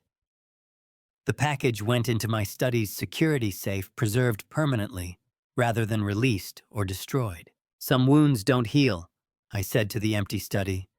They just achieve perfect stillness. Early January 2026, I entered Johns Hopkins Medical Auditorium to deliver guest lecture on chronic sublethal scopolamine intoxication. The invitation had arrived from the toxicology department chair, requesting I share clinical insights with current medical students and residents. I walked to the podium with slow gait, hunched posture, rhythmic tremor in my hands. 68 years old, retired cardiac surgeon, visible physical decline. A young resident in the third row whispered something dismissive to her neighbor about outdated faculty dragged from retirement. I adjusted my spectacles, opened my mouth, and let the voice emerge. Clinical diagnostics of chronic sublethal scopolamine intoxication. I began the words booming across the auditorium with authoritative precision that silenced 200 medical professionals instantly. A subject I researched intimately when it poisoned both my son and his grandmother. 45 minutes later, I concluded the masterclass that had left elite medical assembly breathless, detailed pharmacokinetics, diagnostic differentiation protocols, case study, documentation of the warehouse confession, forensic methodology that had secured dual-state murder prosecution. Delivering that lecture felt like returning to the operating theater after retirement. Same precision, same authority, same steady hand, guiding steel through complexity toward healing. Except this time the patient was my own shattered world, and the incision already closed clean. Microaccumulation creates neurological cascade indistinguishable from organic dementia, I explained mid-lecture, unless you know precisely what signal to isolate. The exit twist materialized in the assembled physicians' expressions. My physical tremor and hunched posture masked complete intellectual mastery, proving the legendary cardiac surgeon's mind remained surgical-grade precise despite aged appearance. I allow the tremor, I said in closing, not because my mind lost velocity, but because these hands spent 47 years steering steel through muscle to hold back darkness. A hand that shakes can still execute flawless operation, provided the heart behind the steel remains completely still. The auditorium erupted in standing ovation. I stood at the podium, hand trembling against polished wood, watching 200 medical professionals rise to their feet in recognition of mastery that age couldn't diminish and grief couldn't destroy. 47 years steering steel through muscle. 3 months hunting my son's murderer with surgical precision. One lecture proving legendary capability remained intact. Trembling hand, still heart, flawless operation completed. And to you listening to my story, remember this justice doesn't always come from courtrooms. Sometimes it requires surgical precision built in the quiet hours when grief becomes clarity. If I could go back to that June morning, when Nico asked for an immediate meeting, I would cancel the Boston Symposium without hesitation. I prioritized professional obligations over my son's urgent voice, and that miscalculation cost his life. Don't make my mistake. When someone you love says they need you, now believe them. Time doesn't pause for second chances, and some next weeks never arrive.